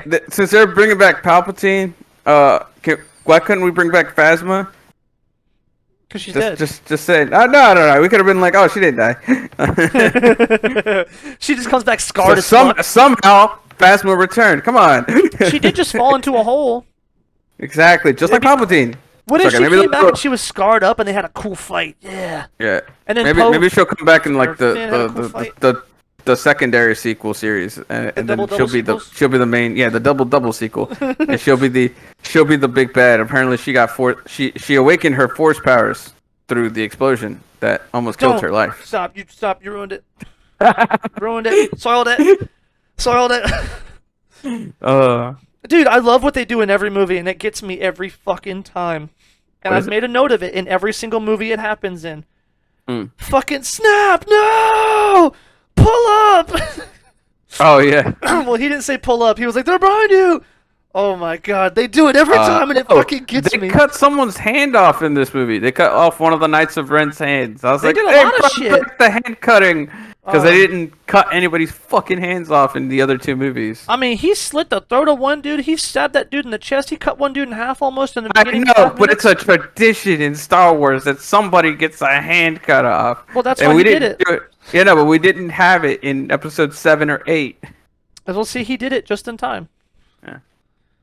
Speaking of just in time, when the backup made it, oh my god.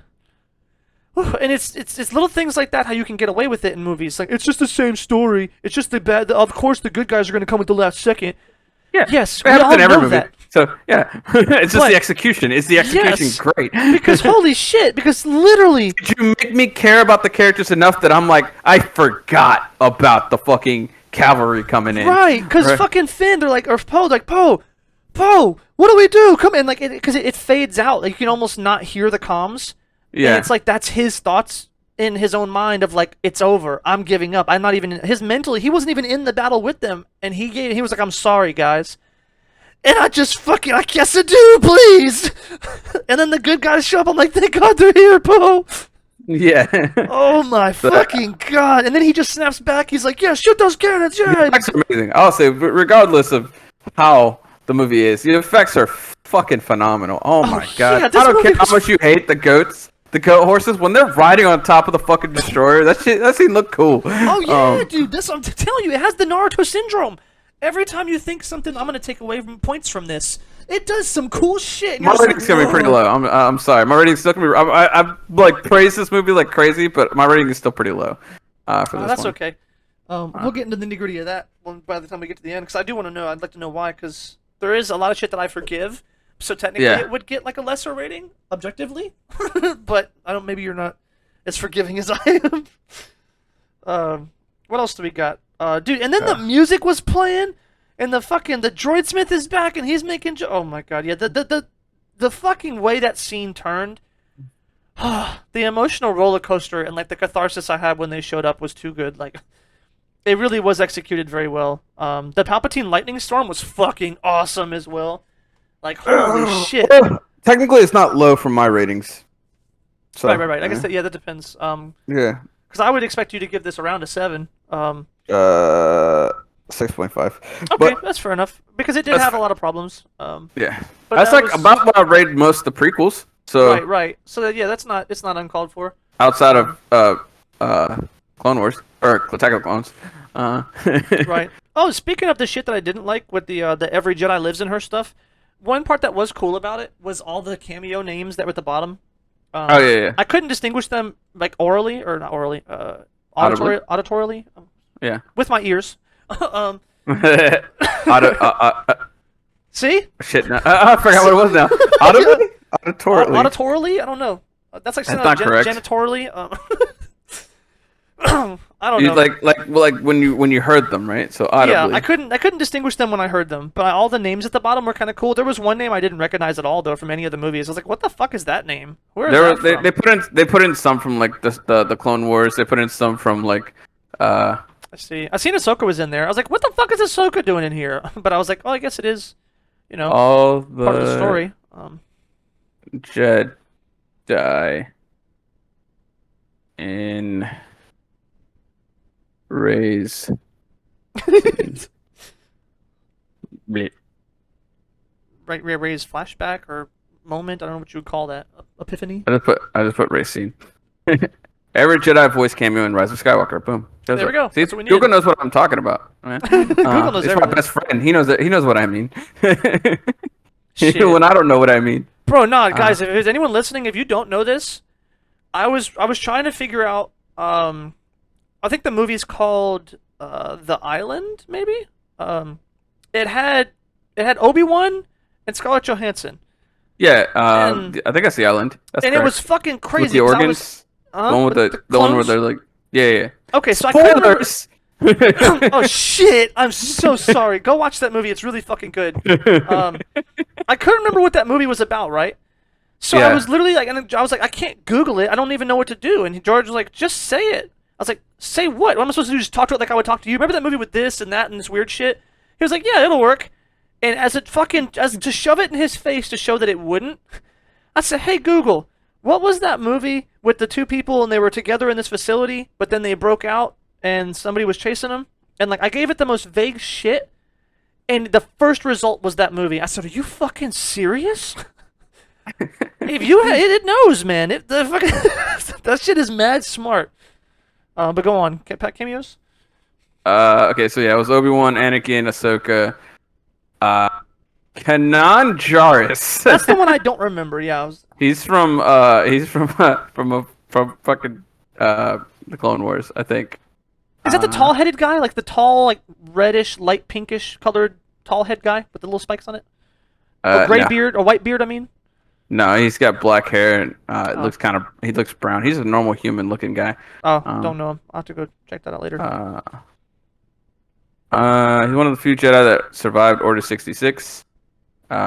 He's in Rebels. I lied. He's from Star Wars Rebels. Oh, okay. Yeah. Luminara Unduli. Yeah, I don't know that one either. She's also from something. She appears in Episode 2, Attack of the Clones, and Revenge of the Sith, but she's just a random side character. But I'm pretty sure she's in Clone Wars. But in animated series Clone Wars, she's given spoken lines. Gotcha. Yay. Qui-Gon. Ayla. I know Ayla Sakura just because I fucking read a book about one of the stormtroopers that was under her, and then him fucking not wanting to kill her. That's a really good book. Mace Windu. Adi Gallia. Okay. Who's this? She is from the She's in Phantom Menace, but she's in Clone Wars. Cool. Yeah, so a lot of them are just from Clone Wars or any of the animated stuff. They're none from the movies, or from the video games. I mean, Makes so. sense. I mean, if they had slipped, I don't know, what's that? Bastila. Bastila, bro. I would have been over. I would have like yeah, but Nah, put Carth in there. he's not canonically a Jedi. Everyone He can't- knows he's the fan favorite though. Sometimes you can make it where he doesn't get his Jedi powers. That's funny. So he's a Schrodinger's Jedi. Schrodinger's Jedi. That's funny. But you know what I like though about sort of the ending scene too? Wait, did we ever figure out the whole every Jedi is in her? Was there anything? I think there was something left on that because we established the dark side version, how everything kind of. No, when I was talking about the dark side thing, I said that it made more sense given that the dark side is strong in that area that he would be able to do that. But we never are given anything with the Jedi. Okay, so we're just left with that, I guess. It's just like they just need a power up. They need a Zenko boost at the end. Yeah, they just needed her to have a power up, and I would have preferred them not having the thing, or like she would need the fucking help of I don't know multiple Jedi, but they didn't establish creating multiple Jedi. They only wanted to have Rey as a Jedi. Right. I guess her and Kylo, like if I don't want to keep bringing my own like what I wish the series would have been was. Well, we have to if it's not done good. But like if we're gonna have this ultimate, he has the power of all the Sith, but she can't like muster the power of the Jedi because the light side of the Force isn't strong in this area, so she can't like use that help. I think she should have like companions to help her, and then because it would help with that. It would not help, but it would also call back to that line where like that your faith in your friends is your weakness or whatever. But then like if Kylo, Finn, and then I don't know any other Jedis that they try to set up throughout the 3 movies all show up and help her fight Palpatine, that would have been pretty sick. But, at least just those two together, like. Right? Yeah. It's just stupid. He fell in a hole and missed the whole battle. I'm like, what?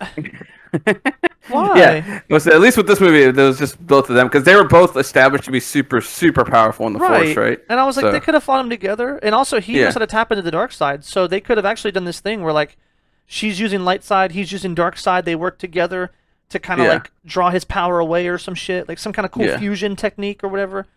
They could have used that duality bond that they were hyping up. So, also more credence to the fucking shit I was talking about, Palpatine storing power and shit. He did some weird soul sucker shit and rejuvenated himself. Mm-hmm. So clearly, he mastered whatever the fuck his Tyrannus had, not Tyrannus.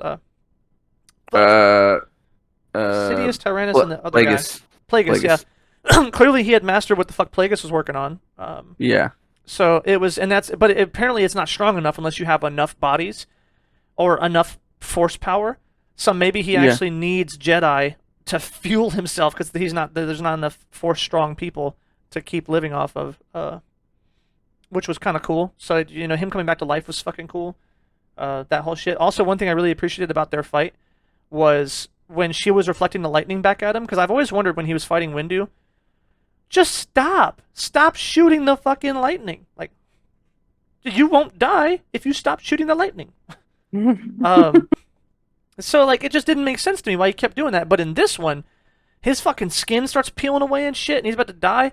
He lets go of the lightning, and then she, I guess, makes more or like concentrates what's left, and fucking blows him away. And I was like, see, I like that, because she's been shown to use lightning already.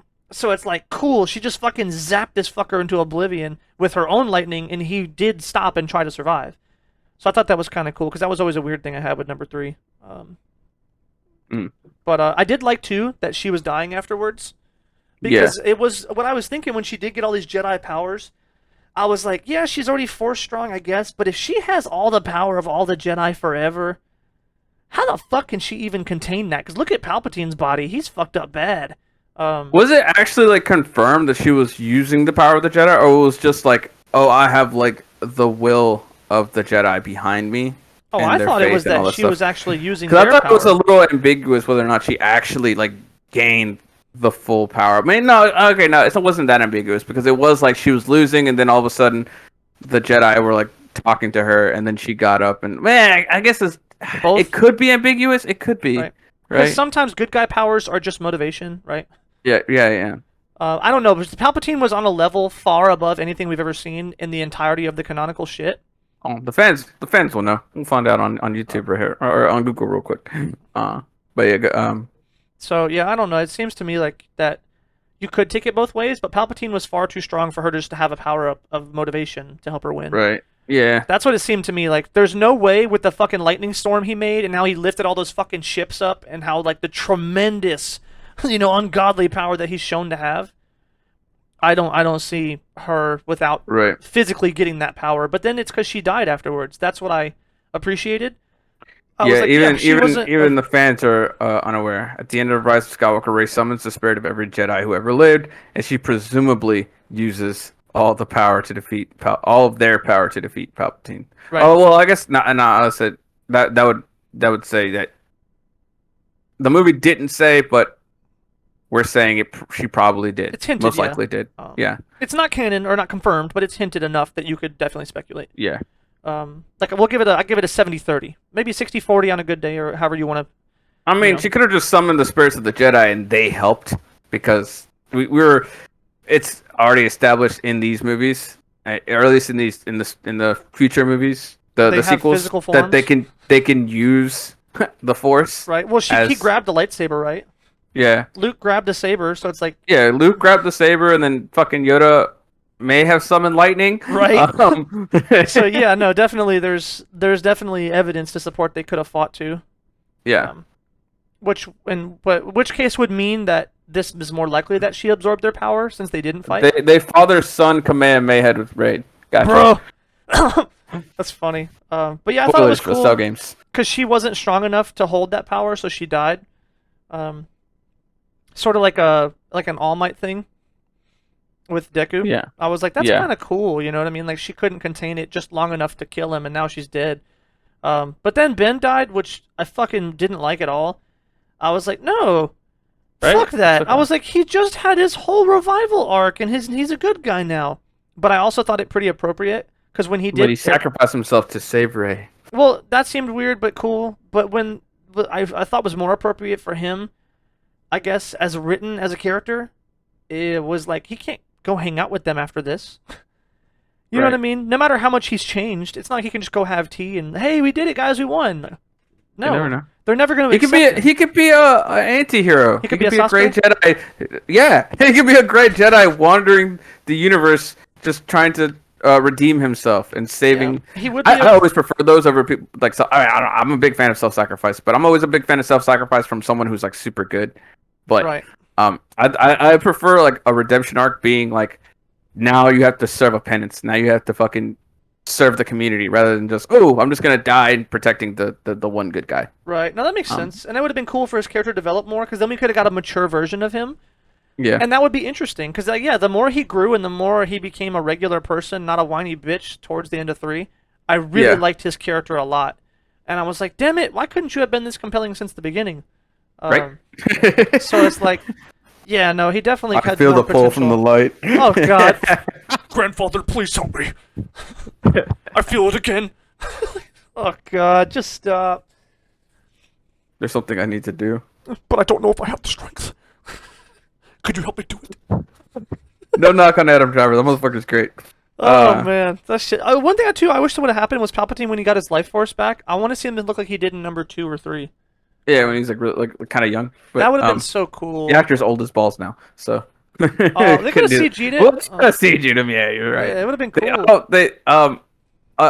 Damn it. What's the word? Tangent. But movie theaters just the other day, I saw as a trailer for the new Indiana Jones. They CGify Harrison Ford to be young again for one scene in the trailers. Cool. Was it And good? it looked pretty decent. I was like, holy shit! Hold on, is that? It looked pretty good. Right. But yeah. So what was that smooch? They kissed. Yeah. Was I don't know. It just felt weird. The fans of these movies had paired Rey with Kylo, right?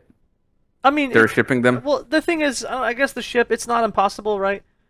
And I even mentioned it before on like her They have side. a Force connection. I don't know. It made more sense on her side though, not his. Also, did he get that from KOTOR? But The Force connection thing. oh fuck, I don't know. Because you have a Force connection with Bastila and KOTOR. Right. And then you can constantly like say like some kind of like romantic option every time she mentions the Force connection. You can make a remark about it being like a romantic bond, and she's like, no, I'm above such things. Sure. So I'm like, maybe, and she's one of the characters you can romance in KOTOR. Right. So, maybe he was he drew from that It's possible for this, and that's probably why the romantic thing was there. I guess it made a little sense for Rey, right? Because she would have been like, I don't know, is he like a family of mine or whatever? and she saw him shirtless, Right, and that's what I mean, right? From that point, she was a little nervous, like, oh, can you put a shirt on, right? But so you saw a little bit of inkling where it was possible on her side, never overtly done. And even when she looks at him, she's looking at him, she's like, I wanted to take your hand, Ben's hand. So like, right? she's always, Maybe. I think, had it on her side, at least enough that you could ship it. But on Kylo's side, I never saw any of it. So like, Yeah, I didn't see any of it at all, and not at all. Maybe you could do that, but I don't know. It just I couldn't see it from Kylo's side. I only I saw didn't. Rey maybe having a thing for him. right. But And so yeah. I'm okay with the smooch, but it was the smile he did afterwards. That was what got me. It was looking like almost like he was thinking about it the whole time. He was like, "Yeah, I got that, and now I can die happy." It looked a little weird. Maybe he wanted to rule the galaxy as husband and wife. I don't think so. I just didn't. Oh. He always treated her like a business partner almost, or like some kind of like, like ruler in tandem, but not like romantically at all. But then again, he was also the whole time just emotional as fuck and had his own like family problems and mental problems and dark side problems and all his own shit. He was going through a midlife crisis. Yes, Calm so he down. never had any time to like flirt with her or nothing. You know what I mean? True. So maybe that's like maybe now that he was peaceful, he could open his eyes and like that was why he smiled so big. It was like, you know what? I never saw this the whole time because I was so in turmoil that like I never noticed that we had a relationship. So it's possible. I wasn't a big fan of it. Also, it was just a random kiss, and I said, "All right, bye." Right. I also just looked at it as like they were just trying to appease that part of the fandom. Right. There was a lot in this movie that was just like, "Oh, we're just gonna throw that in there." We already know that some people want that, so we'll just throw it in. Right. I did feel like a lot of that was shoehorned, and it felt bad. Not too bad. Yeah. There was only a couple moments. Most of it was Yeah. cool because I was like, I wanted it. Or Most of whatever. it didn't play into the plot, so I was okay with just dismissing it and not giving a fuck about it. Right. One thing I didn't like was at the end. Not didn't like, but I don't know. It depends. If the writer had this intention, I don't like it. But the people in the world are dumb, so it's kind of okay. But when he was like, people are rising up all over the galaxies. We did it! No, you did not. You didn't do anything. Because they don't have armies. They don't have any kind of like support. People are rising up all over against the First Order and probably fucking dying. Yeah. Like, motherfuckers, there millions of people are now dying across the fucking galaxy because even but they're if... helping. No, they're not. They could be. How many people did they send to that battle? Quite a lot. Yes, it was like, so even the little troops they would have had were at this But battle. it's the entire galaxy rebelling in tandem. Maybe not. They're not all part of the rebellion, but they are rebelling in tandem. So you think they're- like it was like even civilians? Yeah. Even maybe some sword troopers maybe here and there? Yeah. Okay. That makes me feel better. When I heard it the first time, though, I was just like, no. If you do that, people are just gonna... It's just war. What you just told me is there's literally war all across the galaxy. Motherfuckers are Yep. dying on all planets. Yep. That's not That a is victory. true. It is a victory because they're fighting against the First Order. But guess I mean, it's true. I wouldn't call it a victory if they're just fighting them. But if it's a step towards victory because because now they can all band together against the First Order. Right. And that's not important. That was not something I would even take for, They against, or didn't, anything. they didn't even destroy the First Order, right? They just destroyed No. that fleet that was on Exegol. Yeah, and, that had nothing to do... The First Order's still in control across the galaxy. From when they left them in 2. Or, yeah, this definitely felt like the second movie. It's a little weird. Not a I big was deal. saying, like if they had just said Last Jedi as an interval movie between number 1 and number 2. That'd And be then this funny. is number 2, and then they did a third movie. Just 0.5. But Kylo being alive and joining the good side now. Well, I guess that wouldn't be a big bad, Right. though. They're just taking down the First Order, and with a Jedi on their side and no Force wielders It'd be a on good the TV First Order show. side. True. That'd be a really good TV show if the But yeah, I would say aftermath- they have like the entire galaxy on their side. They have a Jedi on their side, and there's Right. no Force wielders on the baddie side no more. It'd probably be a wash. I don't think so. Because if you just send one Jedi to go fight, Oh, technically no, because we had an multiple army cruisers? of Jedis just trying to stomp out a rebellion, right? and they were having trouble. Yeah, because in one the Jedi can't prequels. fight 100 drones or 100 droids. know? I mean, I think Rey can. She has the power of all Jedi. That is true. She's been shown to do some wild shit. But like, because if we look back at the old power scaling, Obi-Wan would not have been able to take on like an AT-AT or something. You know, Yeah. I could see Rey doing that, but Yeah. so maybe they'd have to tone her powers down or something. I don't know. Like maybe she's in like a forced coma. Nah, or she's a something. Force god now. She has See, the but she has the lost, power. She lost it. That's how you retcon it, right? Well, she lost all those powers because she used too much of it fighting Palpatine. So now she's a regular Jedi, and you dial back all of the powers in the universe. But it would be a good story, I think, right? To show like call it like I don't know, Star Wars Aftermath, and it's just Rey, Yeah. Finn, and Poe and their struggle to take back the galaxy because the fucking First Order is still huge and covers a huge as much as the Empire did, you know. Yeah. So it's like how I do mean, you? to be fair, the original trilogy ended not with the complete takedown of the Empire, but just killing the Emperor and blowing up their second Death Star, and winning one battle on Endor. Yeah, but that's old style. Like, how do you say it? We It's similar. It's like, oh yeah, we're on the road to victory now. That's yeah, what basically. no, that's a cool way to end it. And I'm not saying it's like a problem, but I guess nowadays we almost expect or privileged on like we get all of the story, right? We get multiple movies, we get Yeah. TV shows, we get all of this. So I think back in the day it was like, yeah, good way to end the movies. But now it's like we even want more. even the prequels didn't end with the complete fall of the entire, like, yes, they're making what's it called, Palpatine said we're gonna form the Republic into the first Galactic Empire, but there was still the Senate. We didn't hear the Senate was disillusioned, or not disillusioned, what's the word, dissolved until Rise of a Jedi. What was it called? Return of the Jedi. Palpatine makes a comment about finally removing the Senate. right. But he's still in control though. Yeah, he's still in control, but I'm just They saying bridged that, the like, gap, yeah. I think, enough. I don't think there was enough.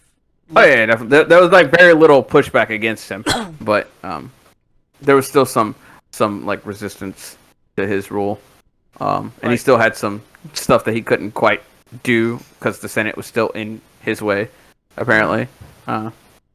Was it? Otherwise, that line is just dumb. Which line?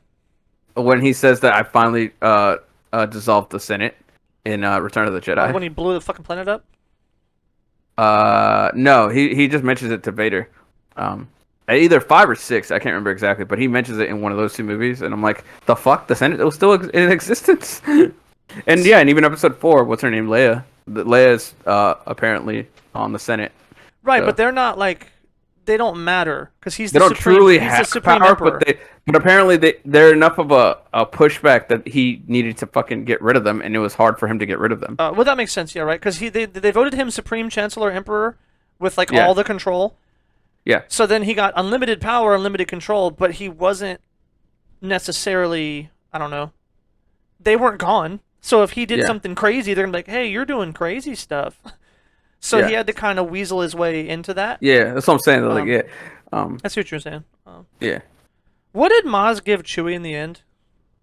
A hug? No, an item. A fucking hug. She did. She gave him an item. She was like, "Here." What was that? I don't remember. Google would know. Yeah, Google will know. Also, we didn't talk about Leia's lightsaber. I don't. It's not worth talking about. It should have never been in there. She was doing her training, and this is her saber, and it shows them doing a fucking bus ass battle. I'm like, what? What? Since when?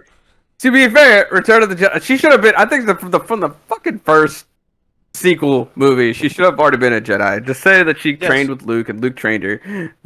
Yes. Or at least not been a Jedi, but trained in the ways of the Force. That way we wouldn't have all the people going, right.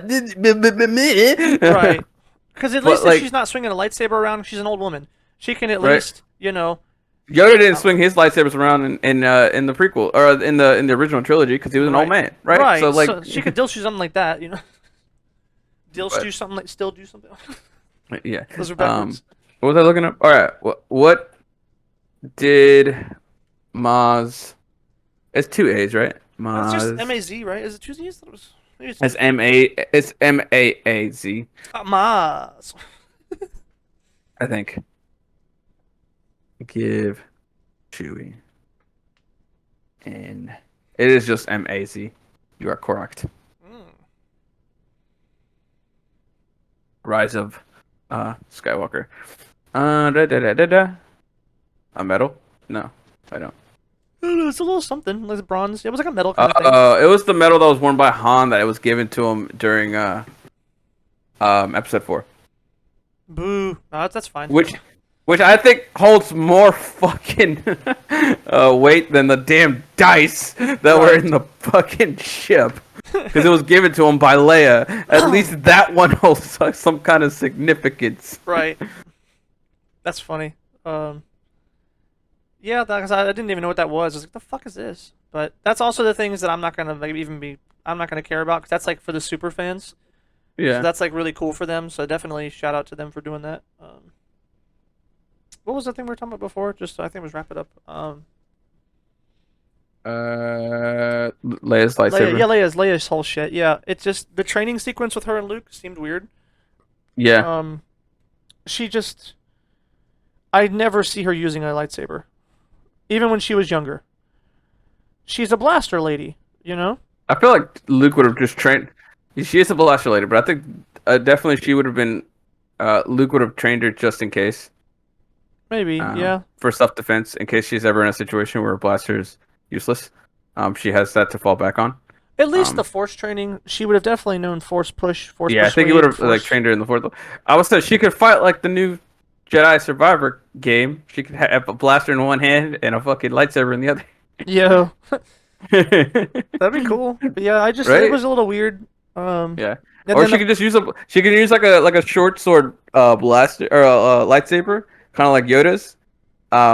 But using it as like a parry dagger for mainly just to deflect blaster bolts. That'd be cool. Right? Speaking of deflecting blaster bolts, dude, when Rey was fighting all those dudes in the fucking throne room, yeah, she's like doing the little spinnies and deflecting all that. Oh my god, that was fucking cool. That shit was really. Speaking of, also, I never mentioned this, but it was in my notes.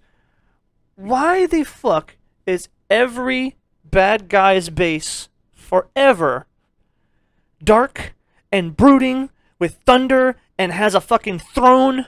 Like, because it's evil. Every single. I'd like to see one bad guy base without a throne.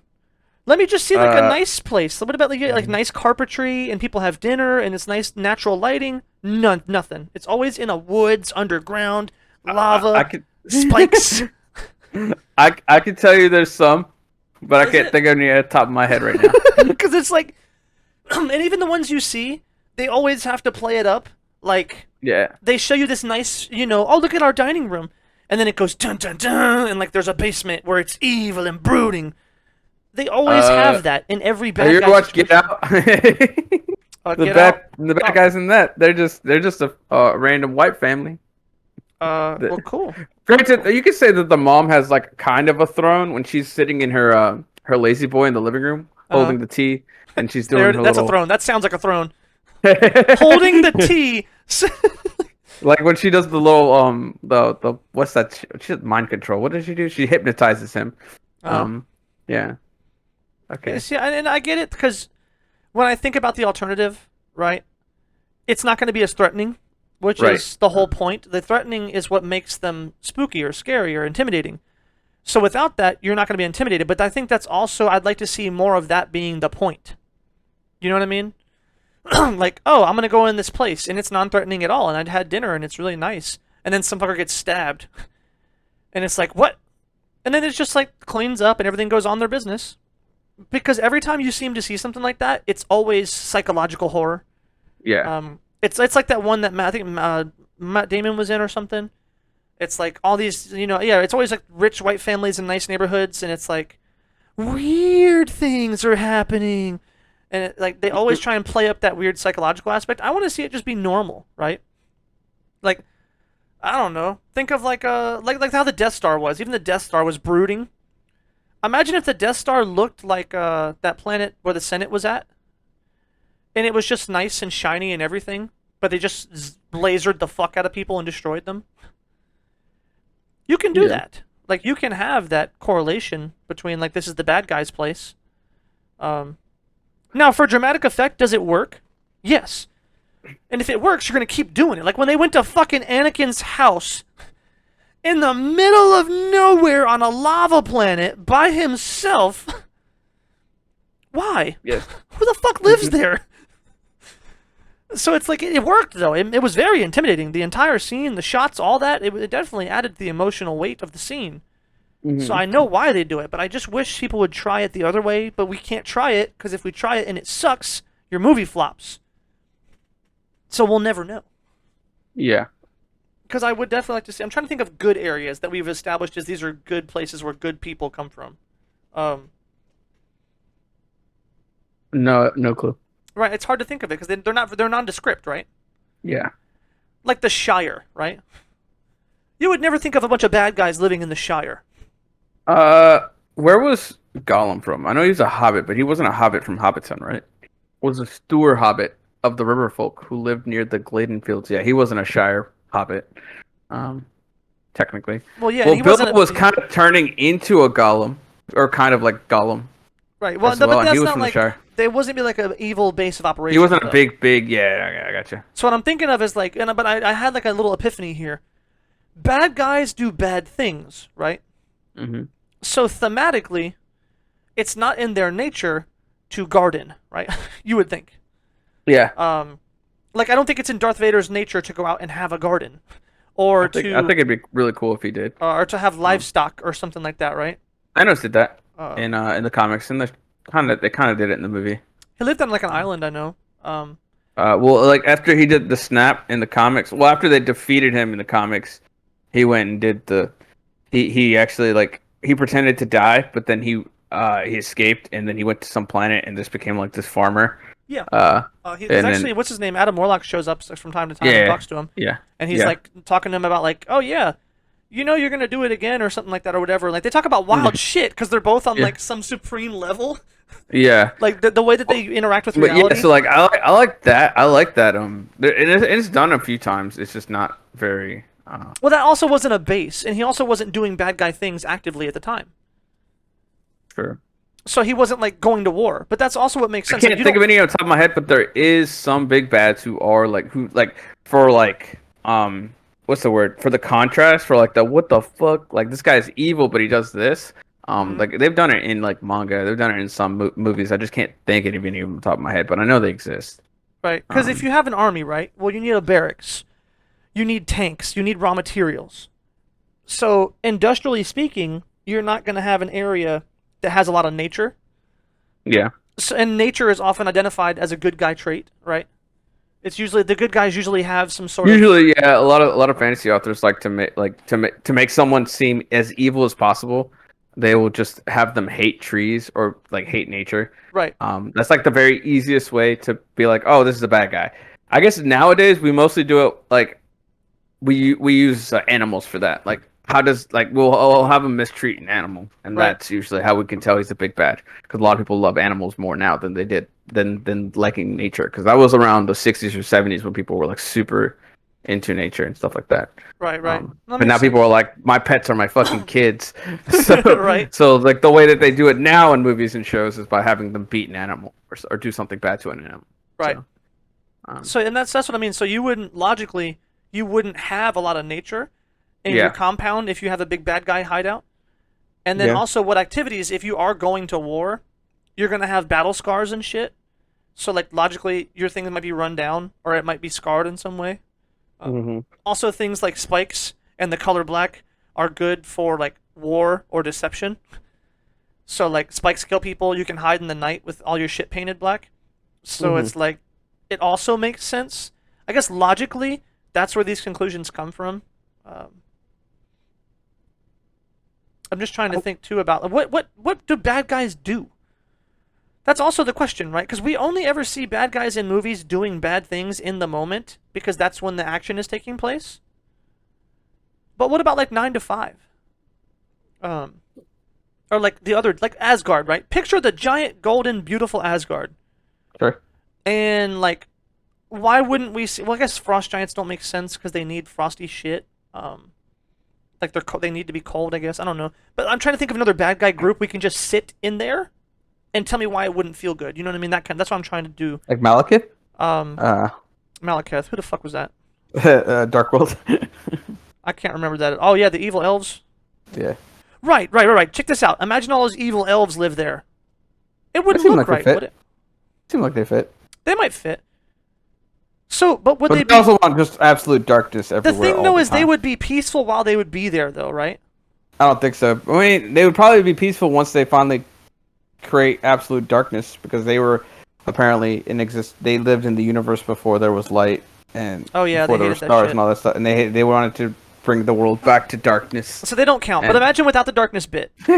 Yeah. I think that's the problem here. When you put people in nice places, it's because those nice places they're living a nice life, so they're not bad Would you guys say anymore. Odin was a bad guy when he was conquering worlds and shit with Hela and slaughtering Right. people? You see what I mean? But Yeah. then when you see him in a peaceful time in his peaceful place, he's no longer a bad guy. And his But did Asgard look like that when he was conquering? And shit? right, that's what I'm wondering. I don't think it would have. I think it did. You think so? Yeah, because that's just how we were as humans, anyways. I would say picture all the kings and stuff with their like. If you just look, we step out of fantasy because usually that's a product of fantasy rather than any other kind of work of fiction. Right. It's because fantasy is geared towards children. I know people will hate me for that, but it's geared towards children. So the way to convey someone as evil is we make them look evil. You dramatize it, right? Yeah. That makes sense. If you look at say the Chinese emperor, he was pretty fucking evil at one point. Tokugawa, what was it? Tokugawa? I don't remember. It's a fucking I forget which one. Oda, was it Oda? You'd leave him out of your mouth. Not that Oda. Oda Nobunaga. He's like the most. Oh, Nobunaga, that's a cool name. In some Oda is also his last name, not his first name. So I think I could be wrong. But he was apparently in some stories he's apparently painted as a villain, and in some he's painted as a hero. Who knows? We don't know. Right. Or maybe he's like he was a hero, and then he kind of at once he conquered all of Japan, he just started becoming like a piece of shit. We don't know, but he's portrayed in a lot of like Japanese stories as a bad guy, and his castle is magnificent. It looks beautiful, and he acts super like like a king, like a noble king, but he's a fucking evil fuck. Right. So there you go. So get this. What if you know how like all of the outfits for the bad guys in 4, well, I guess all of them, all the bad guys on the excluding stormtroopers, Yeah. they all wore like gray and black and dark colors and looked brooding. Mhm. If they all wore like light blue and yellow, What if they all wore like white, like the stormtroopers?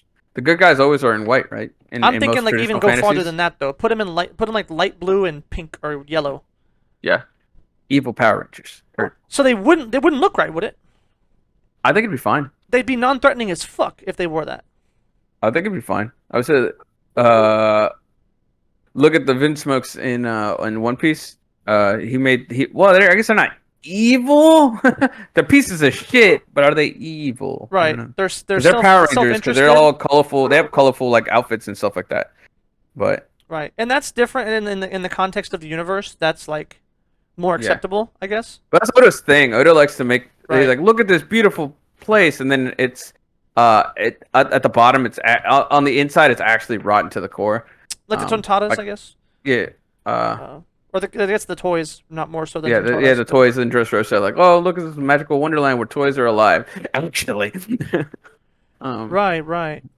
And that's So not done in a way where it's sort of that psychological thing like that they do in movies, yeah. live action movies. It's a little Um, bit, you could say, but not enough. So maybe you're right. but that's Goda, so he's a master. It's true though, and that's true. Uh, If you put anything in context and bring up Oda, it's like that's yeah. called subversion with a purpose. But English most authors, not authors, are not on his level. So Of course, yeah, and it's not a knock to anybody because that's. that motherfucker Oh, you're doesn't not sleep. LeBron James. You're not Yeah. averaging 25 Yeah. points at 40 years old. Um, Motherfuckers can't Well, yeah, average no. 25 points at like. it is 22 years it is old. doable, and people do see that it does exist in certain in a lot of media and stuff. Even George Martin, it was very what's the word on the surface level, but he was like, oh, I'm gonna put traditionally in fantasy, all the bad guys are in black, all the good guys are in white. So I'm gonna make these knights who are supposed to protect the king pieces of shits, and they're gonna be in white. And then I'm gonna put these guys who are all supposedly rapists and murderers and thieves. I'm gonna put them all in black, but they're actually defending against the North and all the bad that's coming from up there. It's like Right. that's superficial as hell, but I mean, Right. Well, it's funny yeah. because mentally, we have a predisposition to certain colors. yeah, That's just human nature. Yeah. So what I was talking about, I guess, is sort of on the line of like, you mean to just subvert all of our, human nature completely, so we don't think about certain colors as being more comforting or welcoming. So what I'm talking about is kind of just stupid. It's almost like Yeah. why can't we just have really extremely sour foods and everyone just like them? I like It's, black. you know what I mean? It's like that's kind of what I was saying, like in a weird Yeah. way. It's like so. It's the thing is like I don't know. I guess I'm never like that. I guess I am predisposed to because when I was a kid, I'd watch it and be like, "Whoa, that guy's evil. Red and black. That's evil as fuck, right?" Right, it's edgy, it's exciting, it's strong, right? There's a lot of Batman wears strength. all black, and he's also seem evil as fuck. Yeah, Batman's But I guess brooding and dark as fuck. um, but I guess he's like he draws from his own darkness to beat criminals rather than be an evil fuck attacking the world, right? Yeah, and it's cool, and that's why he's colored like that, and his always thematically, even his settings, his environments, even the Yeah. shadows and like those scenes that he's in. But look at contrary to like Superman, it's Yeah, blue. he's all in bright colors. It's He's a Boy blue Scout. and yellow. It's very bright. It's in your face. If Yeah. Superman had like a black and red outfit, but he acted the exact same, I don't think it would make sense. If he True. had same look, same little swishy hair, the glasses, I think it little would cute make smile. sense in the current landscape of things because there's always because there are superheroes now who do draw like wear black and but I mean I think if we had first seen Superman in black and red and stuff we'd probably be like whoa he looks pretty menacing but then shortly after you'd be like oh he's a good guy and just completely dismiss the color theory entirely. I think it'd take a long time. I don't think it'd take that long. Because even Honestly. his righteous justice attitude, right? Yeah. I think even look at Captain America. He had his whole thing towards the end of, thing. Original Captain America, right? Fresh out of the ice. Mhm. If they dressed his ass up in like black and red with spikes on his shoulders and shit, Yeah. but he acted the way he did, he'd be nonsensical. I think it would completely ruin the It'd be character. a parody. Yeah, if somebody made that, it'd be like a parody of Captain America. Right. but So you it'd be can't funny. do that. It's I almost think like you it's can. against the rules. I disagree. 'Cause they do it all the time. Well, no, when I say can't do that, I mean like yes, you can do whatever the fuck you want. Yeah, yeah. And it has the potential to be okay. But what I mean is that off complete sheer gut reaction, yeah. that would be a terrible Captain America because he gets out and like, I fight for justice and I'll never hurt somebody. But he's got like fucking spikes and shit on his shoulders and all black and red and looks menacing as fuck. That'd be the Punisher in Captain America. Yeah, right. Like if he looked like the Punisher or some shit, but his mental was all Captain America and Super Justice Boy, Yeah, it'd be super jarring for a viewer. I guess. Like I but mentioned, like it'd be. I think a jarring. viewer. I think a viewer would get over it and be like, "That's super weird," and then just get over it. Yeah, it's not impossible, right? Like for example, I think about like all the I bad think guys. it from take a Star long Wars. time, like you say it does. I think it'd take a little bit of time. I don't think it would be like if it was a TV show, it'd be at least 3 episodes. I think people today would probably be like, "That's weird. Why is he dressed like that?" And then just continue watching it, and Well, then yeah, be they like, continue "Are we watching never gonna?" They're gonna be like, "Are we never gonna address why he's dressed like a fucking lunatic?" But Right, but you see what I mean? That yeah, is what I mean. They're at least they'd be accepting identifying. of it, but they'd just be like there'd be apprehension, but they wouldn't be unwilling to accept it Yeah, yeah. I'm for a not. Yeah, I was while. never, I guess, mentioning that. Like, or not. I never meaned that they would be Yeah. unwilling to accept it. But the apprehension. My question was, could we get rid of that completely? And I don't think you can. Potentially, I think that is a cultural thing. Like if for some odd reason we liked Spike, like me, I like the goth fucking metalhead look. Right. So like as soon as I see a character like that, I'm like hell yeah. So I'm already like super predisposed to liking a character that's dressed like that, whether they're good or bad. Um, I guess that makes and sense. it's already kind of played out now even in comics that like whoa, look at this character, he's all dressed in black, he's wearing chains, he's got all this, and then he has a secret heart of gold, like Those it's ones already kill played out me. at this Yeah, they point. do that. They do that way too much. It's already so played out that like yeah, no, it's fine. Right. Individual characters, I guess that they do a lot of that. Yeah, would you're right. I guess when I started, I was thinking more so on the side of like groups Yeah. or what things mean, because I did Are picture we like the baddies? Like if somebody's dressed like the Nazis, like if there's an army uh,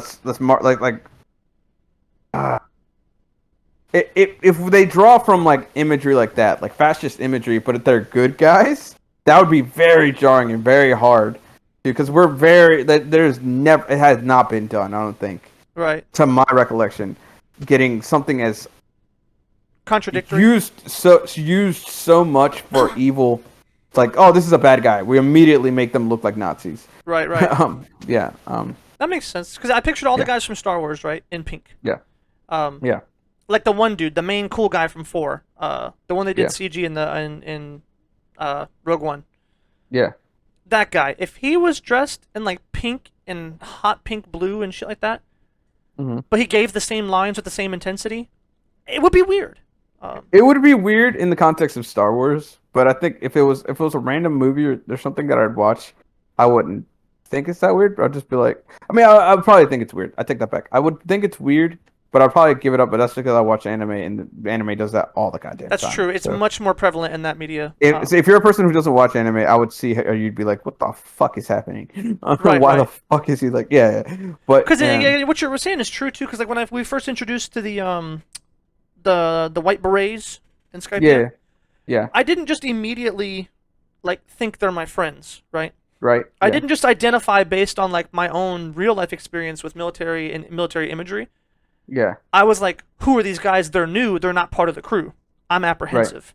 But that's given Exactly. the world that we're in. If you put those guys in like a regular film at the beginning of like a movie that takes place in You'd probably be America, like, "This is some." Yeah. You'd probably be like, "Oh, this is his these subordinates. are the These guys are friends. probably like, yeah."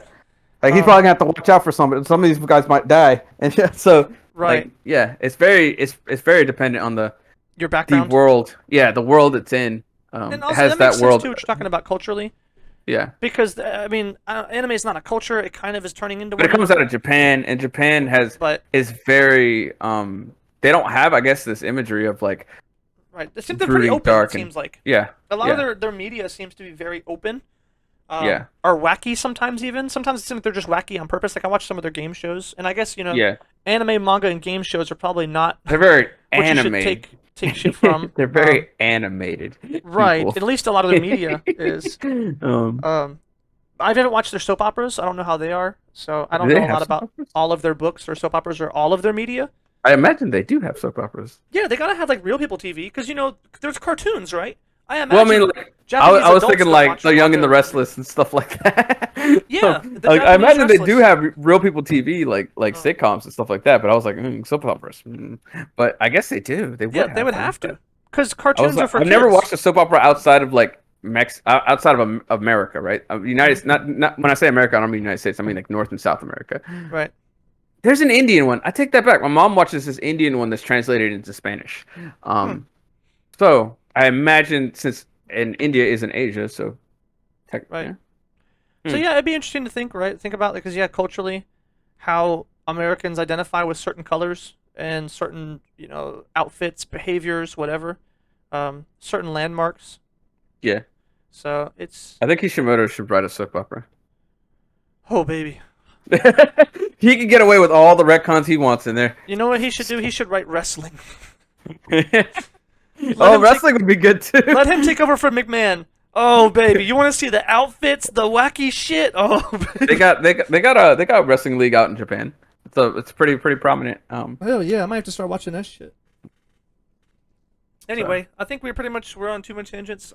Yeah. Short story long. That last Star Wars 30 was minutes great. was. Chewbacca was great. C-3PO was amazing. The young actors did the best they could with what they were given. Oscar Isaac, best one, best new character in the sequel trilogies. That's Poe. I think I said Kylo was my favorite, or Finch, and now I switched to Poe. Yeah, Shit, it has to be Poe. He's throughout start to finish the most consistent, the most charming. He acts really well. Like, and you could blame some of that because they all acted really well, but their lines and dialogue. but Kylo has long black hair and he's brooding. Yeah. He gets like plus 20 points right there. He was still kind of a bad character for the first couple of movies. He was a whiny bitch with no backstory and no context for why he acted like that, and even his motivations when he got them didn't make sense. But he's dressed in all black. I don't care. He has a red lightsaber. I don't give a flying fuck. The hilt was kind of cool. I actually hated the hilt in the beginning. I said it looks ugly and stupid. That's not what lightsabers look like. I thought it looked cool as shit. For the longest, I hated it. literally had that same moment from when I fucking saw Darth Maul's fucking lightsaber. I was like, I am a child again. Yeah, no, Darth Maul got me. I always loved that shit since. I'm always a sucker for new lightsaber designs, though. I don't know. I even like fucking Dooku's stupid fucking curved blade after a while. I actually never liked curved handle. My bad. His curved handle was stupid. I didn't like that either. It's because he's a fencer. Sorry. He's so astute. They did it for the because the actor actually is a fencer. It matched his style as a human being though, so it works. Yeah. He looked like some kind of rich, brooding, pre-posh, you know. Yeah. He was supposed apparently he's a count. He's Count Dooku. Shit, yeah, see, look at that. It checks out. He was a count who became a politician or he became a Jedi, but then his I guess somebody in his family had died, so he became leader of the people. Leader of his planet or whatever, so he had to leave the Jedi to or at least those were the pretenses for his leaving the Jedi Order. Was like, my people need me, so I can no longer be a Jedi. Right. I have to serve my people. And then he became a Sith. Right. Which I think we talked about that in a different one too. I do think his we didn't get into any of that in the movies, but I mean no, and we need to because it was in some. He has his own book, and they get into some of that, and I think it's really good because he wanted to use the power to make things right. But the Jedi were like, no, using power to make things right by force is what bad guys do. So then he was like, fuck, he said, my people need help. I'm going to help them. So he used his power to make things right. But he couldn't be called a Jedi anymore after that. So I guess he was like, wanted identity and went with Sith, I guess. I don't know. He could have just been like they didn't have no neutral, though. Yeah, I would say George Lucas is very adamant of good versus bad. Right. The sequels are very much, they want to have the gray. Right. Also, too, we touched on this before, and I'm going to rehash everything, but like I do think that he was, in my mind, trying to use the Sith for more power to make things the way he wanted it. Yeah, probably. To like rewrite history his way, and he thought he could outsmart the Emperor, which no one outsmarts the Emperor. Probably. Yeah. He probably also did want to do that, but we don't really get any of it in the movies. Right, which sucks because he was a pretty good character. Okay. He kind of just showed up in the movies, but he was good overall. Anyway. No, this movie's fucking awesome. All of it was cool, except for all the things I mentioned I didn't give it probably a 6.5, maybe leaning a little towards 6, but probably not. I'll probably keep it 6.5. I'll give it an 8. Still above average. It's pretty good for me. Yeah, I'd give it an 8 for like just viewing power. Closer to like probably 6.5. would give it another rewatch. Most likely will. Yeah, most likely would give it another rewatch. Which is funny because you fell asleep 3 times and said it was boring. I was like, weird. Why? How? It's the best out of all of them. The beginning of it was pretty boring. The first 5 minutes was? Are you kidding me? I literally fell asleep. The first 10 minutes of that is the fucking most. The first time I watched it, as soon as Poe said somehow Palpatine returned, I left. I said nope.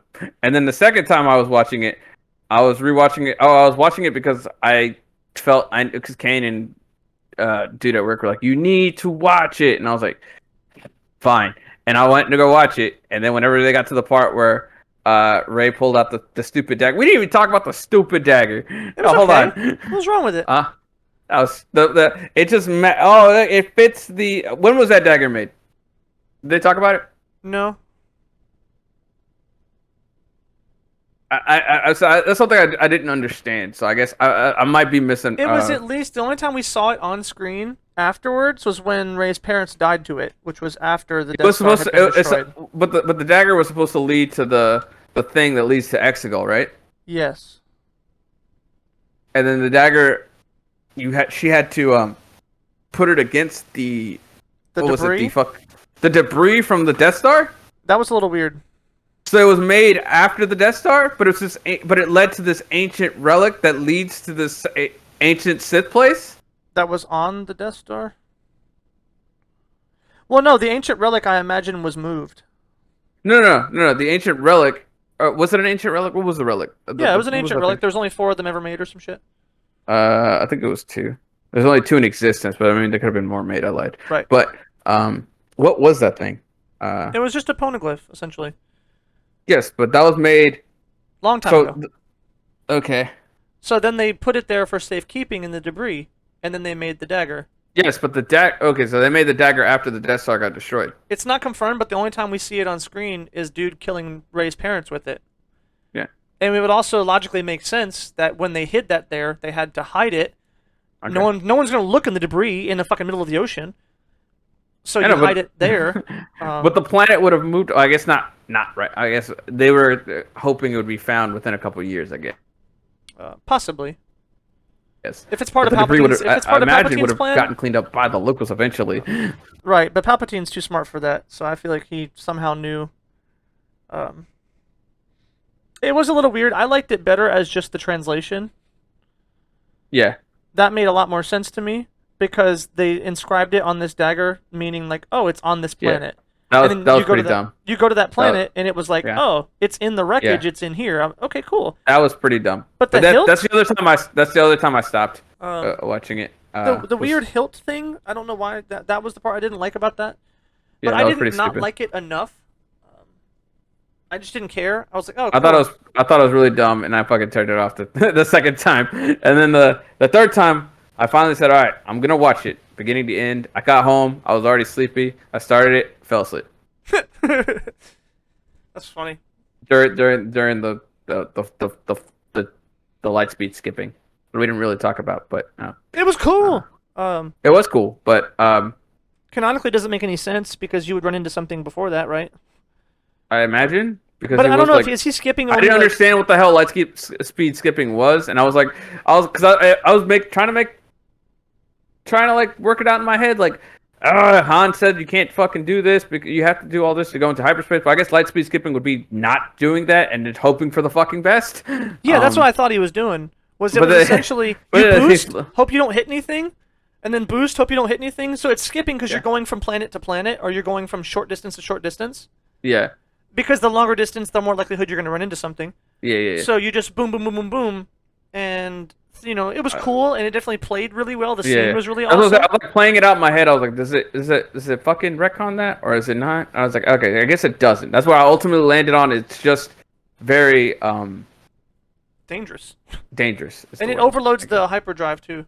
Yeah. I think that she was mentioning this. That's why the ship was on fire. Yeah. Because it's like you speed it up, turn it down, speed it up, turn it down, and like it fucks with like the generators or some shit. Yeah. But I was fine with it by the end. But that was also kind of dumb. But I was fine with it by the end. I see. I worked it out. Awesome. I didn't even think. I worked it out in my head afterwards, but it's fine. I was on board from the beginning. But yeah, no, I was. What else? Did you miss anything that's else? it. Probably we did. Somebody will mention it in the comments. Somebody will say something. But yeah, that movie is awesome. I give it an 8. I'd give it there's a lot of problems with it, and objectively, if you look at it from a filmmaking standpoint, it'd be closer to like a 6. But given the context of the previous movies, the shit he was handed, everything that happened, trying to finish a movie up, retconning everything else that how it worked. Did she make her own lightsaber by the end? Yeah, that's what I mentioned earlier. I think it's a double-sided one. She had the yellow one. Yeah. I think it's double-sided because we never saw the bottom of the hilt. It would make sense. I always thought she was gonna have a double-sided anyways because she had a staff in the first movie. I never caught that correlation. It's fucking stupid of me, but it's pretty on the nose, isn't it? Yeah. So that's cool. But yeah, objectively, it's more like a 6 something. But I don't always rate movies like that because I think it's. I think I important mentioned that to somebody one time, and to they were like, understand why it's "I good. don't give a fuck that she had a staff." I'm like, "It makes sense." Right, I mean, she's good at granted- fighting with that style. Exactly. She's been training with that for what 20 years. Yes. So it's like fuck yeah, it makes sense. She's been surviving with that staff for her whole life. I assume she knows how to use it. Yeah. Be weird to give her a fucking two-handed sword and say learn again. Granted, you'd fight differently with a staff than you would with a double-bladed lightsaber because you can't grab at certain parts of That's the true. lightsaber. She'd have to But, relearn it. Yeah.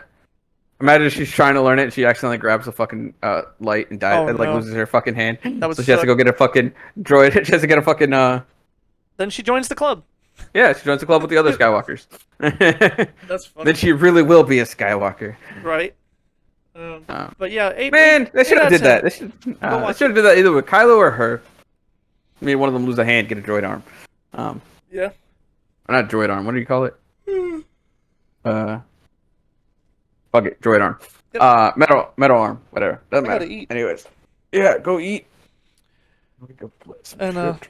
to all the people out there, you know, Like, subscribe. Don't watch Star Wars ever again. It's terrible. no way, go watch this one. Just don't even watch the other. Could you genuinely? Do you think you could watch this one only?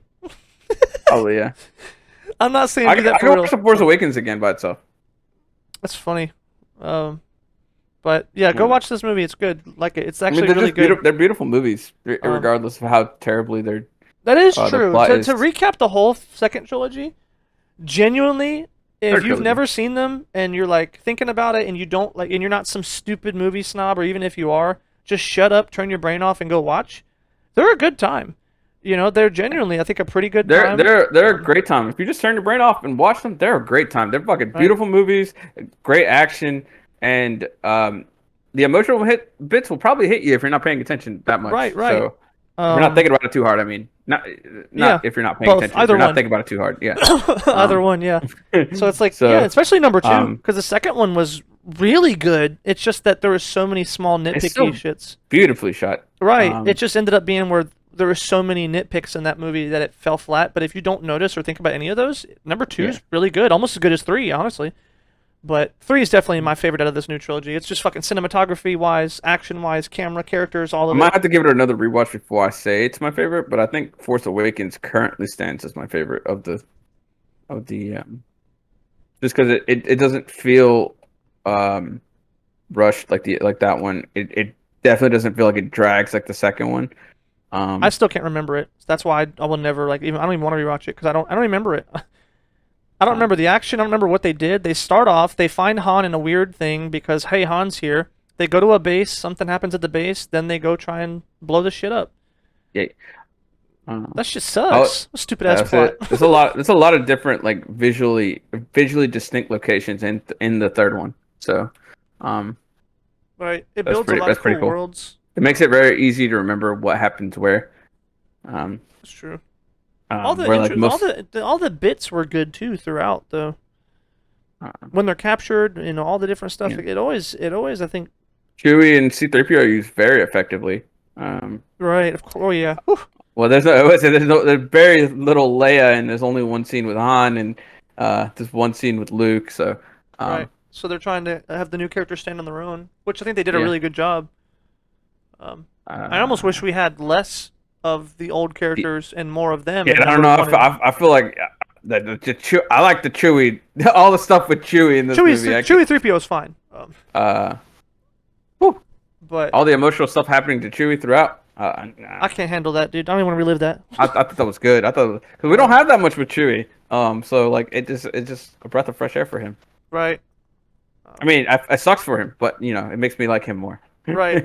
I like my characters to suffer. Bro. That's That's I'm a funny. Spider-Man fan. Oh no. Poor Peter. Fuck Peter. Hope his wife dies. No! You can't In say his that. arms while she's pregnant with his Jesus child. Christ! Fucking monster. What, you don't like crying? No, I'm a One Piece fan. Uh, That's funny. anyways, Yeah, Watch the Star Wars, movies. have a good time. It's great. We might come back to this universe. Who knows? Oh yeah, potentially our newest shit. We're gonna go find movies, and if you have recommendations for the shittiest, most awful, most terriblest, no one likes this movie. It's a 0 out of 10. Go ahead and put them in the comments because that might be the new direction. Is we're gonna go find all these movies. Please put a bunch of Sharknado movies in the comments. Those are good. Those are really. I've seen the first one. Those are good movies. Yeah, if you're gonna do it about something that's a real movie. By the way, don't just put on like spoofs or something. What? Those are real movies? They have a lot of people who had a vision. This man had a vision for sharks in tornadoes. Okay, bro. He must have had some crazy nightmare when he was like 5 or 6 about sharks fucking flying around in tornadoes. You know what? Maybe he did. But yeah, no, because I think we're at our best when we're discussing something and trying to give a new perspective on it and go back and forth on what made it bad or how it could be fixed. If we do like really good movies and stuff, I've noticed that it's like, oh, well, you guys are just talking about a good movie and you said it was good. Woohoo! I noticed that when we were doing 3, 4, and 5. So yeah, 3, 4, and 5. So it's like, given that's the case, I noticed our most interesting ones seemed to be like 6, when we were talking about how boring that shit was. Yeah. And it was like, oh, and then we were talking about, this series, we have a lot of meat to dive into, and what could they have done better? If it was bad, why was it bad? And that's the point of these videos. You're not just here to listen. Oh, that movie was good? Yeah. No shit. That movie sucked? Oh, cool. I knew it sucked. Everyone else said so. So we'll try to bring you that juicy, introspection, movie-spection commentary, so you can kind of make more thoughtful approaches to how you rate your movies, is the idea. Yeah. But stay tuned. Yeah, like he says, like and subscribe, and always, watch movies for yourself, and ignore us if we say something you don't like, and go on and enjoy what you like. No, go ahead and tell us we suck and we're stupid as hell. Hey, I'm I'll cool take with that too. Shit, and then maybe we can grow. Any feedback? True though, yeah. Like you guys missed this point. I think this movie sucks because of this, and then we can. Hey, maybe we have like a revisit, and we kind of dive back into the things you guys mentioned, because it is important. We're 2 people. We can't see and know all. We just want to bring food for thought that we can grow as movie watchers. So to all the future movie critics out there, love you guys, and take care. Hey.